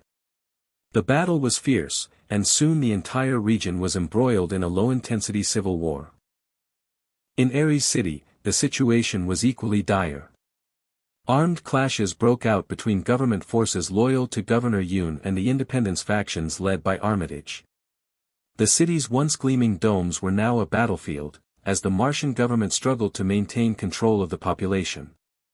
Governor Yoon, who had fought tirelessly for unity, found herself trapped between two opposing forces. Her government was fractured, and she could no longer guarantee the safety of her people.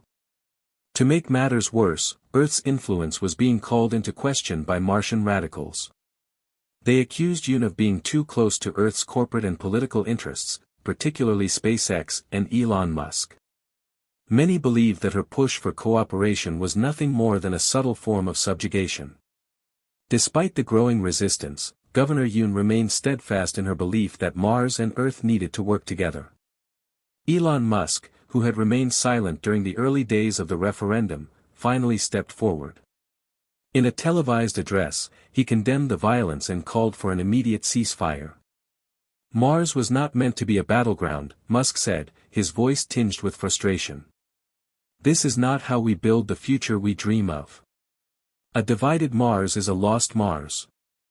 I refuse to sit back and let this vision be destroyed by violence. But despite Musk's appeal, the situation continued to deteriorate. As the Civil War spread, both Earth and Mars found themselves caught in a delicate balancing act. Earth had always been dependent on Mars for its resources, and Mars had relied on Earth for technology, expertise, and trade. Yet, as the Civil War dragged on, Earth's governments grew increasingly uneasy. Earth's political leaders were deeply concerned about the escalating conflict and the potential for a full-scale war between the two planets. In Washington, D.C., President Emily Reynolds convened a special security summit to discuss the growing unrest on Mars. If Mars fractures, she warned, we risk losing everything. The solar system is not big enough for us to fight each other. We are not just two planets. We are the future of humanity. At the same time, a unified Earth-Mars diplomacy team was dispatched to try and mediate a peaceful resolution. But tensions were running high, and any attempts at negotiation only seemed to exacerbate the animosity. On Mars, the conflict had become a brutal civil war. Military confrontations intensified as both sides fought for control of key resources. The mining regions, where vital minerals for space exploration were extracted, became the primary battlegrounds.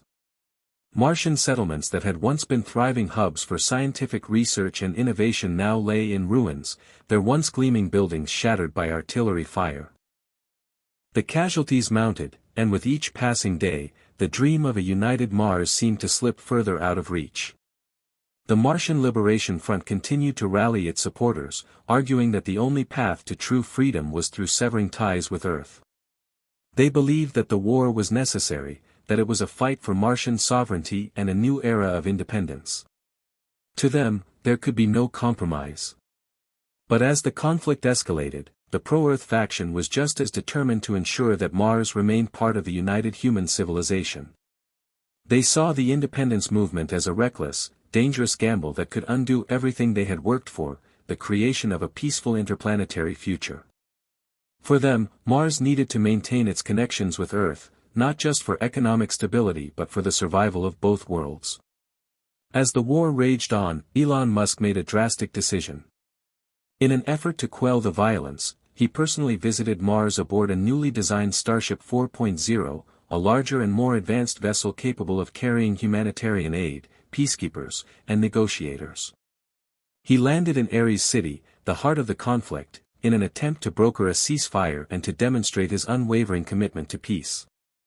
"I'm here to speak not just as a businessman," Musk stated in his address, "but as someone who believes that humanity's future depends on our ability to work together, across the stars. This war cannot define us. We must put an end to this violence." The arrival of Musk on Mars was a highly symbolic moment, a gesture of hope amid the bloodshed. It was unclear, however, whether his presence would be enough to stop the war that had already claimed so many lives. But Musk's presence at least brought a glimmer of possibility, a sign that perhaps there was still a way forward, if both sides could find it. The dust had settled, but the scars of war were everywhere. In the months following the Martian Civil War, the once bustling colonies on Mars lay in ruin. The harsh, unforgiving landscape had become even more desolate, as crumbled domes and shattered habitats stood as grim reminders of the battle for Mars' soul. The pro-Earth and pro-independence factions, though no longer actively fighting, had left their marks on the planet. Entire districts in cities like Hellas, Ares City, and Olympus Mons were now nothing more than ghost towns, their buildings reduced to rubble. Governor Nadia Yun, now leader of the fractured Martian government, stood at the edge of the ruins in Ares City, looking out over the destruction. The city, once the crown jewel of Martian progress, was now a shell of its former self. Her heart ached as she watched workers clear debris, the reconstruction efforts barely keeping up with the need. Mars had been her dream, but now she questioned if the dream was worth the price. The war had not just torn apart Martian society physically, it had also shattered the very identity of the Martian people. In the aftermath of the war, the Martian Liberation Front, MLF, had been disbanded, but its radical ideals lived on in the hearts of many. The independence movement, though fractured, was not fully extinguished. Armitage, the charismatic leader who had once called for Martian independence, was now in hiding, sought by both the government and those who viewed him as a traitor for causing the war. But the deeper question was not where Armitage was, it was what Mars would become now. The referendum, which had sparked the conflict, now seemed like a distant memory, but its consequences were still fresh. The independence movement had won, but at what cost? The dream of an independent Mars was now tainted by war, and those who had once fought for freedom were now grappling with the reality of what that freedom looked like. The new Martian Republic, proclaimed by the surviving independence leaders, was weak and divided. In the absence of a unified government, a new form of leadership had emerged, local militias and clan-based factions that held power in individual cities and regions. Each of these groups had their own vision of what Mars should become, some still yearning for full autonomy, while others sought to mend the rift with Earth and rebuild the damaged infrastructure. It was clear to all that Mars needed unity, but after the brutal civil war, that was easier said than done. Elon Musk, still committed to the dream of a united human race, had witnessed the collapse of Mars' unity firsthand. His dream of a cooperative solar system was crumbling before his eyes. In a series of private meetings with Governor Yun, Musk voiced his concerns, but also his belief that the struggle for Martian identity was not over. "We've gone through hell," Musk said during one meeting, his voice grave. "But this is still the only way forward. Mars needs to heal, to become its own world. But we can't do that by going it alone. Earth can still help, but it needs to be on Martian terms." Yoon, now wary of further interference from Earth, sighed. She had come to realize that Mars, though scarred, was not ready to return to Earth's embrace. The people of Mars had lost too much: their homes, their families, their futures. The wounds were too deep, and Mars had to find a way to define itself, separate from Earth, even if it meant sacrificing some of the unity they had once shared. Yet, the question remained: what was Mars without Earth? How could Mars rebuild without relying on the very systems that had once propelled it into the stars? As Martian society struggled to pick up the pieces, a new generation of leaders began to rise from the ashes of war. They were not the radical firebrands of the MLF, nor the old political figures who had clung to Earth's coattails. These new leaders, like Amira Juno, a former medical officer who had lived through the conflict, spoke of a future where Mars could thrive on its own, without the constant shadow of Earth looming over them. Juno's vision for Mars was a place where resources were used sustainably, where technological advancements were designed to benefit Martians first, and where cultural pride was embraced. She believed that Mars had the potential to become a beacon of self-reliance, a planet that would show the universe that it could stand on its own feet without the help of Earth. But even Juno, despite her optimism, could not ignore the realities that faced Mars. The infrastructure was in shambles. The domed cities that had once been vibrant were now barely functional, and Mars' economy, once sustained by its trade with Earth, was on the brink of collapse. There was no way around the fact that, for all their dreams of independence, Mars was still dependent on outside resources, be it for food, energy, or communications. It was clear that the price of independence was higher than anyone had anticipated. Mars' quest for sovereignty had cost them much more than they had bargained for. The Martian people were at a crossroads. They had chosen independence, but now they faced the reality of that choice. The dream of a free Mars was still alive, but it was a dream fraught with challenges and sacrifices. The road ahead would be long and hard, and Mars had to decide whether it would stand firm in its quest for sovereignty, or whether it would eventually seek to reconcile with Earth, albeit on new, more equitable terms. For Governor Yoon, the path forward was unclear. She had once been a steadfast believer in cooperation with Earth, but now, she saw that Mars had to forge its own destiny, no matter how painful that might be. The world that she had fought for was gone. The war had changed everything. As she stood once again looking out over the broken remnants of Ares City, Yoon's heart was heavy with uncertainty. Mars had chosen its path, but the question still lingered: could the Martian people truly thrive in their new independence, or would they forever be haunted by the cost of the war? The answer would take time to unfold, and the journey would be one of both great triumph and unbearable loss. For now, the only thing certain was that Mars was forever changed, and that change would ripple across the entire solar system for years to come. The promise of the stars had always been part of Mars' destiny. It was a place that had inspired the imagination of generations, a new world where humanity could take root and thrive. But now, after the devastation of the Civil War, the people of Mars were once again forced to look up at the night sky, not as dreamers, but as fugitives seeking escape. As the months passed following the war, the cracks in Martian society grew ever more apparent. Reconstruction had stalled, resources remained scarce, and the political divisions, already fragile, showed no sign of healing. The new Martian Republic could not seem to stabilize the planet, and the fragile hope for independence seemed ever more elusive. There was a growing realization: Mars was broken. The problem wasn't just the damage from the war, it was the realization that Mars itself was inherently fragile. The climate, once carefully managed, had been thrown into chaos by the war's destruction of critical terraforming infrastructure. Domed cities struggled with oxygen supply, while water reserves were dwindling and crops became scarce due to the disruption of agriculture systems. People were living on borrowed time. The Martian exodus had begun long before the war, but now, it was no longer a fringe movement. Entire populations began to leave Mars in droves. The wealthy, the well-connected, and the leaders of the most powerful factions secured spots on interplanetary transports, heading for the Moon, Titan, or even further into the unknown realms of the outer solar system. Meanwhile, the disillusioned and disenfranchised, those who had lost everything, were left to face an uncertain future. They too began looking for opportunities to escape, but unlike the elite, their paths were murky and dangerous. Some began to hear whispers of missions to the distant moons of Jupiter, where new settlements were rumored to be in their infancy. Others began to organize underground ships, designed not for exploration, but for escape. At the Martian Port Authority, once a bustling hub of interplanetary trade, the situation was becoming dire. Long lines of refugees, wearied from the uncertainty and violence of the Civil War, gathered around registration booths, trying desperately to secure a place on any ship leaving Mars. Among the refugees was Kira Callahan, a former scientist who had once been at the forefront of Mars terraforming efforts.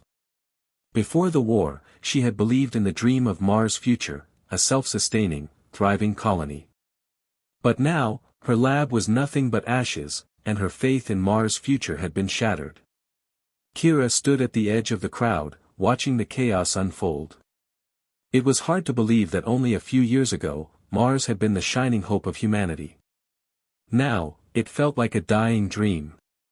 Her mind wandered back to the last conversation she had had with Governor Yoon, who had given her a simple but chilling message: sometimes the price of freedom is more than we can afford. Mars may not survive its independence. Kira wasn't sure if she believed that anymore. Mars had made its choice, independence had won. But that victory had come at a cost. The Martian exodus wasn't just about physical relocation. It was about something deeper, the loss of identity. For generations, the people of Mars had been proud of their heritage. They were the pioneers, the first to carve out a new world on a hostile planet. But now, as the war's aftermath lingered, that pride was replaced by something far less certain: a longing for a new beginning. The once strong sense of Martian unity was now gone. The independence movement had fractured the planet into self-interested factions, and the globalist ideals of cooperation with Earth seemed like a distant, unattainable dream. What were they now, if not a group of people seeking survival? What had Mars really been, if it could not even protect its own? And yet, amid the chaos, there was also a new wave of hope.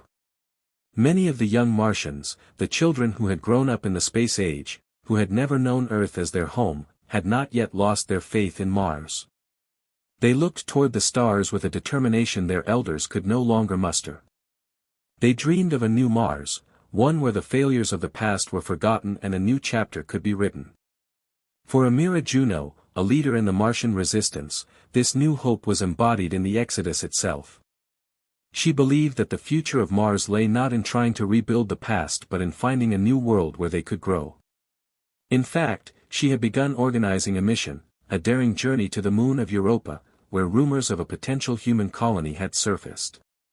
This, she believed, was the true answer to Mars' existential crisis: to build a new home, free from the conflict that had defined their history. Europa was a moon of Jupiter, rich in water and a possible site for human habitation. But it was also a place of great uncertainty. Would it be a chance for a fresh start, or would the mistakes of Mars follow them there? But Juno's mission was not without its critics. Many saw her vision as foolhardy, even as reckless, believing that the Martian people needed to focus on their home planet first before abandoning it. Kira Callahan was one such skeptic. She had spent her life working to terraform Mars, and leaving now felt like abandoning everything she had worked for. "We've fought too hard for this world," she argued. "Mars isn't some stepping stone. It's our home." But Amira Juno was resolute. She knew that Mars was broken. The war had destroyed too much, and now, the future of the planet was too uncertain to rebuild. Europa represented an opportunity to learn from Mars' mistakes and build something better, something they could truly call their own. As the first ships left Mars, heading for the outer solar system, a sense of uncertainty hung in the air.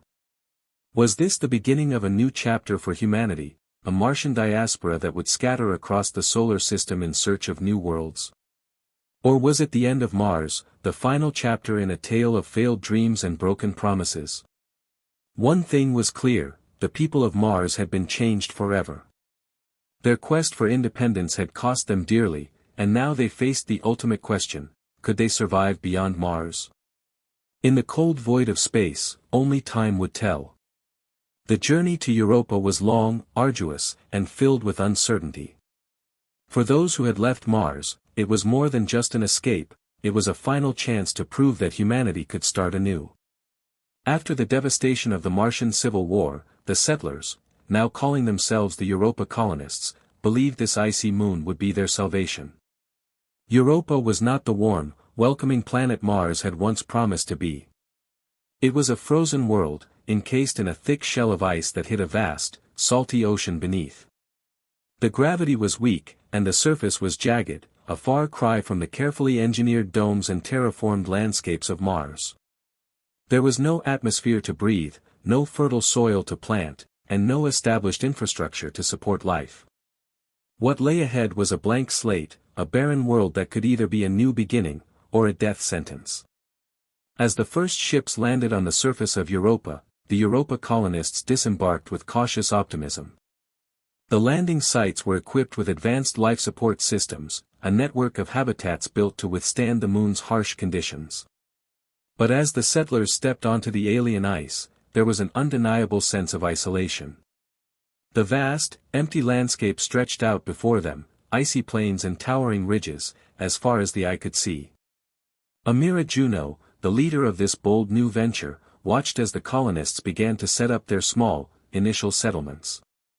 She had been the driving force behind this mission, and while she felt a deep sense of accomplishment, she couldn't ignore the nagging doubt that crept into her mind. Was this the right choice? The colonists had chosen Europa because it represented something Mars could no longer offer, a chance at a fresh start. But the reality of colonizing an alien world was much harsher than anyone had imagined. The habitats were small and cramped, the food was limited, and the psychological strain of being so far from Earth, and from everything familiar, was already starting to show. In the beginning, there was an air of excitement. The colonists felt like pioneers, their names destined to be written in the annals of history. But the initial excitement quickly wore off as the harsh reality of their situation began to sink in.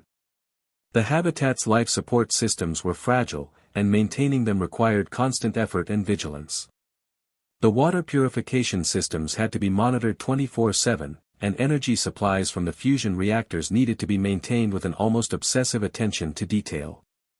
The first few months were a blur of activity, construction, repairs, and the constant effort to get ahead of the next problem. But as the weeks turned into months, the isolation began to take a toll. Many of the colonists started to show signs of psychological strain, anxiety, depression, and a deep sense of longing for Mars, for Earth, for anything that could make them feel less alone.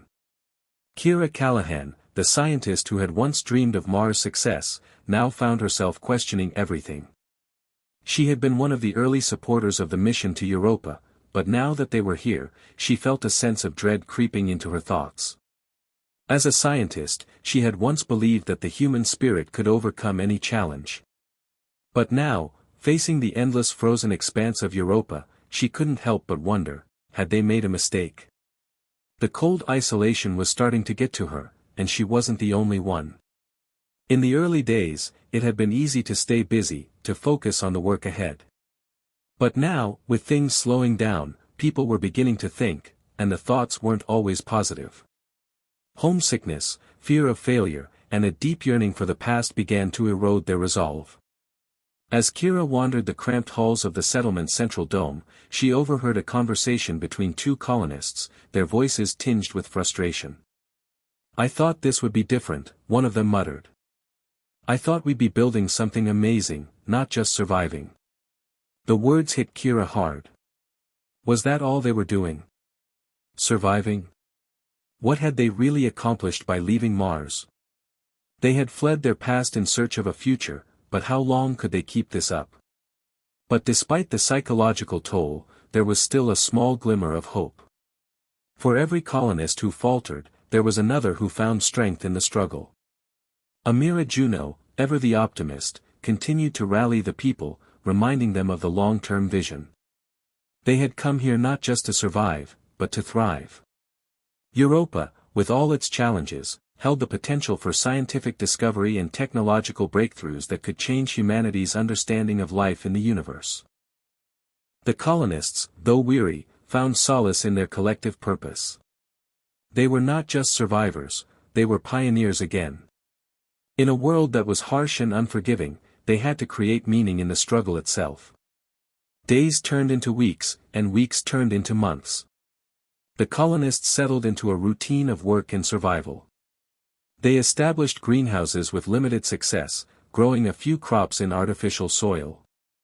They began to study the deep ice layers of Europa's surface, searching for signs of microbial life that might exist beneath the frozen crust. And most importantly, they began to understand their new world, not as a cold, lifeless rock, but as a place that could eventually be shaped to their will.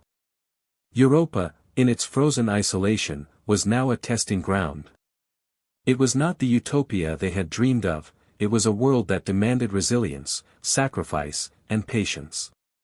But for Amira, Kira, and the other colonists, it was still a place of hope, a place where the mistakes of Mars could be forgotten, and a new future could be written. As they looked out across the icy plains, the settlers knew one thing for sure, their journey was just beginning. Europa wasn't going to offer easy answers or quick solutions. It would take everything they had to make this frozen moon a home. But there, in the cold silence of the cosmos, they could feel the spark of something deeper. They had chosen this path, not for immediate glory, but for the long, hard fight for something more.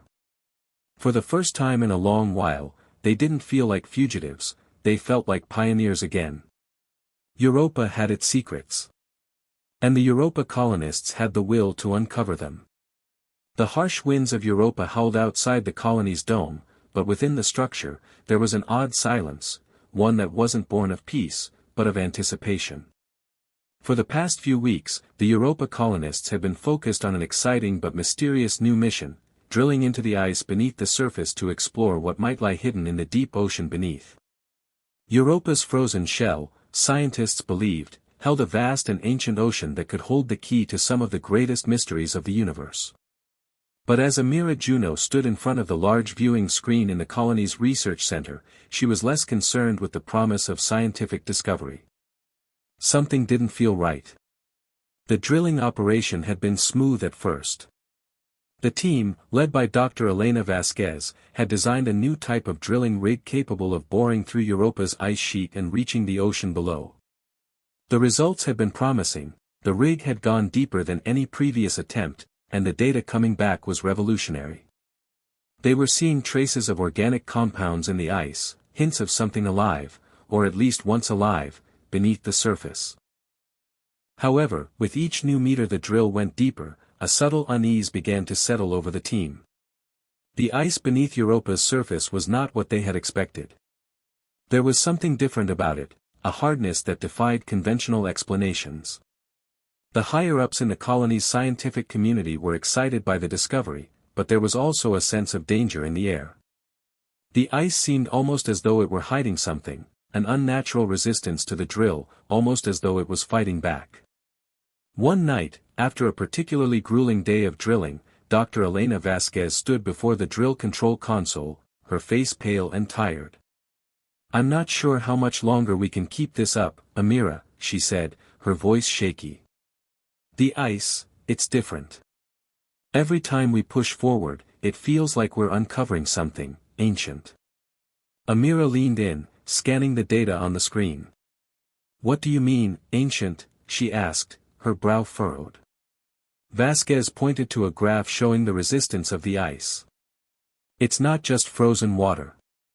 There are anomalies, patterns, almost like layers, but not like anything we've seen before. It's like the ice has been built up over time, not naturally, but deliberately." Amira's heart skipped a beat. Deliberately. By who? Vasquez's eyes widened as she met Amira's gaze. I don't know. But whatever this is, it's old, and it's hiding something.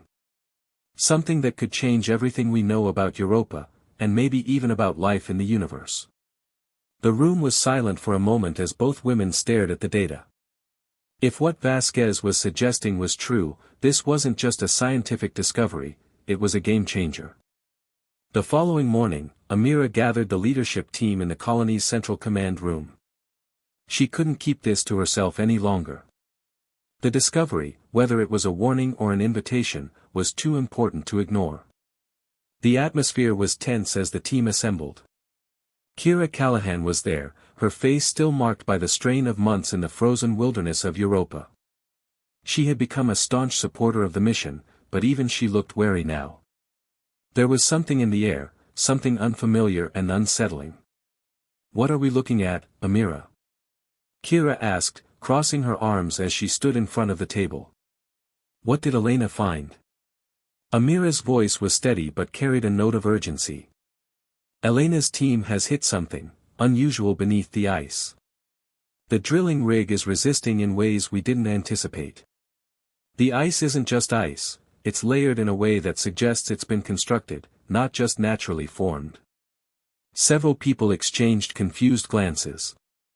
Amira continued, the most disturbing part is that it feels artificial. We're not sure yet what we're dealing with, but we need to go deeper. There might be something alive down there, or maybe something dead, but either way, it's crucial to our survival. That afternoon, Amira and Kira accompanied Dr. Vasquez and a small team of scientists to the drilling site. The drill had successfully pierced several hundred meters beneath the surface, and now they were preparing to go even deeper. The scientists were excited, but there was a shared unease, a feeling that this wasn't just a typical exploration mission. As they approached the drilling platform, Amira's breath caught in her throat. The rig was glowing with an eerie, pulsating light, something she hadn't seen before. The ice core they had extracted was now displayed in a large container, and it wasn't just solid ice. Embedded within the ice were strange, geometric patterns, symbols that were clearly not formed naturally. What is that? Kira asked, pointing to the bizarre markings in the ice. It's not natural, Vasquez said, her voice trembling. I think we found evidence of something intelligent. This isn't just organic material, it's a pattern. It's like we've uncovered the remnants of a civilization, or something even older. The team gathered around as they inspected the strange core more closely.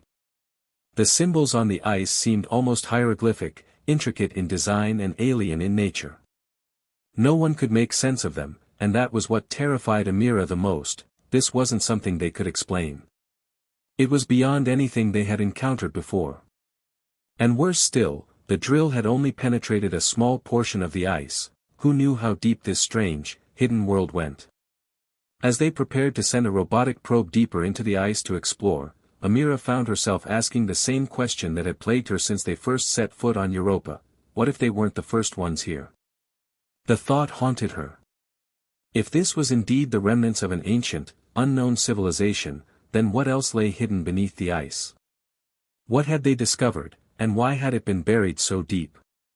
That evening, as the team gathered to review the day's findings, the communication system aboard the colony suddenly sparked to life. The data feed was scrambled, and the signals were faint, but they could hear something, a low hum, distant but growing louder. Kira's heart raced. What is that sound? Dr. Vasquez looked at the readings in disbelief. It's not coming from the drill, it's coming from beneath the surface, deeper than we've ever gone. Amira exchanged a glance with Kira. The sound was unmistakable now, a rhythmic hum, like a heartbeat beneath the ice. It wasn't natural. And it was getting louder. Europa had its secrets, and now, the colonists had uncovered something they couldn't ignore. Something that had been hidden for eons, waiting for them to find it. The question now was, what had they just awakened? The rhythmic hum beneath Europa's surface had not stopped. In fact, it had only grown louder and more insistent, a constant presence that seemed to pulse through the very air inside the colony's domes. The sound, once faint, now reverberated through every wall, every surface, as if it were alive, as if it were calling to them. Amira Juno stood at the control console in the command center, her fingers hovering over the buttons. The data feed from the drilling rig had gone haywire, and the probes they'd sent down to investigate the source of the hum had gone offline. They were flying blind now, completely in the dark about what they were dealing with. Kira Callahan, her face drawn and tense, stood beside her. "What are we dealing with, Amira?" she asked, her voice low, almost fearful. "This isn't just a pattern in the ice. This is something alive. Something that we've disturbed." Amira nodded, her mind racing. They had thought that drilling into Europa's ice would provide valuable information about the moon's history, perhaps even evidence of microbial life beneath the surface. Instead, they had uncovered something far older, something far more intelligent, something waiting. "We don't know yet," Amira replied, her voice steady but with an edge of uncertainty. "But whatever it is, it's not a coincidence. The hum, the symbols in the ice, this is not natural. We're dealing with something ancient, something that may have been buried for a reason." The colony had gone into lockdown mode, sealing all external access points and preparing for any potential threats. Yet, despite their precautions, there was a deep unease settling over everyone. The colonists who had once felt a sense of purpose in their exploration of Europa now felt as if they had unwittingly disturbed something alive, something with the power to shift their future. Dr. Elena Vasquez and her team had been analyzing the strange patterns found in the ice. She stood before a holographic display, her eyes glued to the intricate design of the symbols they had uncovered. "We've seen this pattern before," she muttered, her voice shaky. "These markings, they don't match any known Earth or Martian writing systems. This is something alien. Something older." Elena's words hit everyone hard. The idea of encountering a truly alien civilization was both thrilling and terrifying. But what frightened Amira the most was Elena's next statement. "If these symbols are a form of communication," Elena continued, "then what we've done is far worse than we thought. We've awakened something that's been dormant for thousands, maybe millions, of years." As the team continued their analysis, the hum outside the colony grew louder still.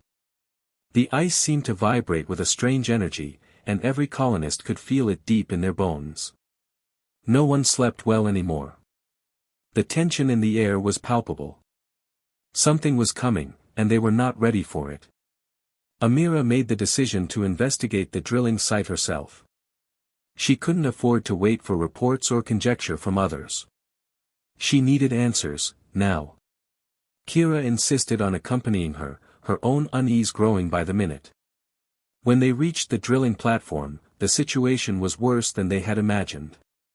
The rig was flickering, its control systems malfunctioning in a way that suggested they had triggered something deep within Europa's crust, something powerful. The probe they had sent down to investigate the hum had also gone silent. The whole area had an unsettling glow, the light from the rig casting strange shadows across the icy surface. Amira felt a shiver run down her spine as she approached the edge of the platform. Below them, the hole they had drilled into the ice was now swirling with a faint, eerie light, almost as if something was moving beneath the surface. The ice, once solid and still, now seemed alive, as though it was shifting, groaning under the weight of what had been disturbed. "What the hell is that?" Kira whispered, her voice barely audible over the low hum. Amira squinted into the glowing abyss below. The hum was stronger now, its pulse quickening. And then, they saw it, a shadow, something large and moving just beneath the ice. Kira took a step back, her face pale. "That's not possible," she muttered. "What is that? What did we do?" Before Amira could respond, the ground beneath them trembled. The colony's external alarms blared, and the lights flickered. The entire platform seemed to shake, as if the moon itself was reacting to what they had uncovered. The hum was no longer just a sound. It was a vibration, something that resonated deep within the planet's core. We have to get back to the dome, Amira said urgently, pulling Kira away from the edge. The ice beneath them was no longer safe. Whatever was down there, it was awakening, and it was coming to the surface. By the time Amira and Kira reached the safety of the command center, the situation had escalated. The entire colony was on high alert. The drilling had stopped, but the tremors continued, growing in intensity. The hum was now deafening. Dr. Vasquez was already there, analyzing the latest data. She turned to Amira with wide, terrified eyes. It's not just the ice. It's the entire moon. There's something moving beneath Europa. It's like it's trying to break free. Amira's heart pounded in her chest. How do we stop it? We can't, Elena said quietly, her voice trembling. We've triggered something that was never meant to be disturbed. Whatever is under that ice is waking up, and it's not going to let us just walk away. As the hours passed, the colony's situation became more dire. The tremors continued to intensify, and a deep fissure appeared in the ice near the drilling site, growing wider by the minute. Amira knew that the time for answers was over. There was no more room for doubt. They had unwittingly unleashed something ancient, something that could destroy them all. But what was it? What had they uncovered beneath the ice? And why had it been buried for so long? As the first tremor hit, Amira felt a sense of dread wash over her. The hum had become a roar, the vibrations shaking the very structure of the colony. The question of whether they had made a fatal mistake was no longer a hypothetical one, it was real. Whatever lived beneath Europa's ice, it was now awake. And it was coming for them. The rumbling tremors had become a constant presence, a reminder that they were no longer in control. The hum beneath the ice was deafening, growing louder with each passing moment. The entire colony was on the brink of collapse, the walls vibrating, the floors shaking. There was no escape. Whatever was down there, it was coming to the surface. Amira Juno paced in the command center, her mind racing. The lights above flickered erratically, casting shadows across the room as the team scrambled to manage the crisis. The colony was in chaos. Panic had set in, and the colonists were desperate for answers that no one had. Amira, we need to make a decision, Kira Callahan said, her voice strained as she approached the control console. We can't stay here much longer. If that thing is coming for us, we need to get out, now. Amira's jaw tightened. We can't leave. Not yet. We have to know what we're dealing with. Kira's eyes flashed with frustration. We've already seen enough. Whatever it is, it's too dangerous. We don't have time for curiosity anymore. We need to act before it's too late. The colonists had no way of knowing what was causing the tremors, but there were signs that something huge was shifting beneath the ice. The fissures were widening, and with every passing moment, it felt like the ground beneath them was about to tear open completely. The hum was no longer just a sound, it was a force, a living, breathing entity that seemed to fill the entire colony. Dr. Elena Vasquez was frantically scanning the last data coming from the drilling rig. The symbols they had uncovered were now displaying a new pattern, one that was more intricate than anything they had seen before. There was no mistake about it, this was not just a signal, it was a message. Amira, Elena said urgently, turning to face her. We've been reading it all wrong. These patterns, they're not just symbols. They're coordinates. Coordinates to something. Amira's stomach twisted. Coordinates to what? Elena hesitated. To a structure. To something massive, a machine, buried beneath the ice for centuries, maybe longer. The implication hit Amira like a punch to the gut. A machine? Yes, Elena replied, her face pale with fear. A machine built by a civilization far more advanced than anything we've ever encountered. We didn't just uncover remnants of an ancient life, we've uncovered their final project, their legacy. And whatever this machine is, it's connected to everything that's happening now. The hum, the tremors, it's awakening. Amira's thoughts raced. The idea that the ancient civilization beneath Europa had built something so powerful, so dangerous, was almost incomprehensible. And they had inadvertently triggered it with their drilling. The question wasn't just about survival anymore, it was about whether they could stop it from reaching the surface and wreaking havoc on the entire colony. Kira's voice broke through her thoughts. Amira, we need to get out of here, now. We can't keep playing this game of discovery. Whatever's down there, it's not going to be friendly. Amira's gaze turned toward the view screen showing the surface of Europa, the pale glow of the ice beneath the dome visible through the thick, transparent material. The cracks in the ice were widening, spreading like veins of a giant organism. Whatever this was, it was alive, or at least it had once been. Prepare the evacuation, Amira ordered, her voice sharp. But I want one last thing, one last chance to find out what we're dealing with. We can't leave without knowing what we've awoken. Minutes later, the team was back at the drilling site, standing on the edge of the platform, watching in silence as the ice shifted and groaned beneath them. The air was thick with tension, and the hum, no, the roar, was deafening. The light from the rig was now casting strange, flickering shadows, and the surface of Europa seemed to ripple, like the skin of some vast, dormant creature. Amira stood frozen, staring at the surface. It's here, she whispered. Suddenly, the ice beneath them cracked wide open. The explosion of sound was deafening, as if the very heart of Europa had been torn apart.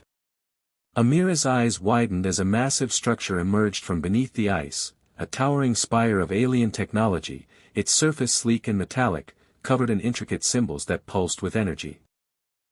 The spire glowed with an eerie light, and Amira could feel its presence in the very air around her, its sheer power. Whatever this machine was, it had been waiting for them. The hum they had heard was its heartbeat, and now it was awake. No. No. Kira shouted, backing away from the edge. We need to go. Now. But Amira didn't move. She couldn't. She was paralyzed by the realization that they had found something bigger than they could ever have imagined. This was no alien weapon, no simple device, it was something far more profound. The machine was a relic of a civilization that had long since perished, leaving behind a warning. And now, they had found it. As the spire continued to rise from beneath the ice, its energy surged. The entire colony seemed to vibrate, shaking with the force of the machine's power. The ground split open further, and the tremors became almost unbearable. The sky outside darkened, as if the moon itself was beginning to collapse under the weight of this ancient technology. Amira's mind raced. They had awoken something far older than humanity, something far more advanced. And now, they were faced with the consequences of their actions. The entire colony was at risk. We don't have much time, Elena said, her voice urgent. This structure, it's alive. Whatever it was built for, it's starting to activate. If we don't shut it down, we could trigger a chain reaction that will destroy everything we've built. Can we stop it? Kira asked, her voice shaking with fear. Amira turned to face her, her mind made up. We don't have a choice. We have to try. As the team moved to make their final efforts to shut down the machine, the world around them seemed to collapse. The spire's power surged, and the ice began to melt away, the vast structure beneath them expanding into something far larger than they could comprehend. The hum now became a deafening roar, and the sky above Europa seemed to warp as the machine powered up. In that final moment, Amira understood the truth. This was not a warning, nor a weapon, it was the last remains of a civilization that had sought to master the very forces of the universe. And now, with their discovery, they had triggered the final reckoning, the end of an age. Europa had revealed its secrets, and the consequences of those secrets would reverberate throughout human history. Thank you for following along with this journey to Europa. The story has come to a dramatic and explosive conclusion, and the mysteries of the icy moon have been laid bare. What started as a mission of discovery turned into a fight for survival against forces far beyond human comprehension. In the end, the colonists learned the harsh truth. some secrets are never meant to be found. Hit subscribe and leave a comment with where you're watching from. This story might just spark a new beginning. What's one thing that always pushes you forward, even when things get tough?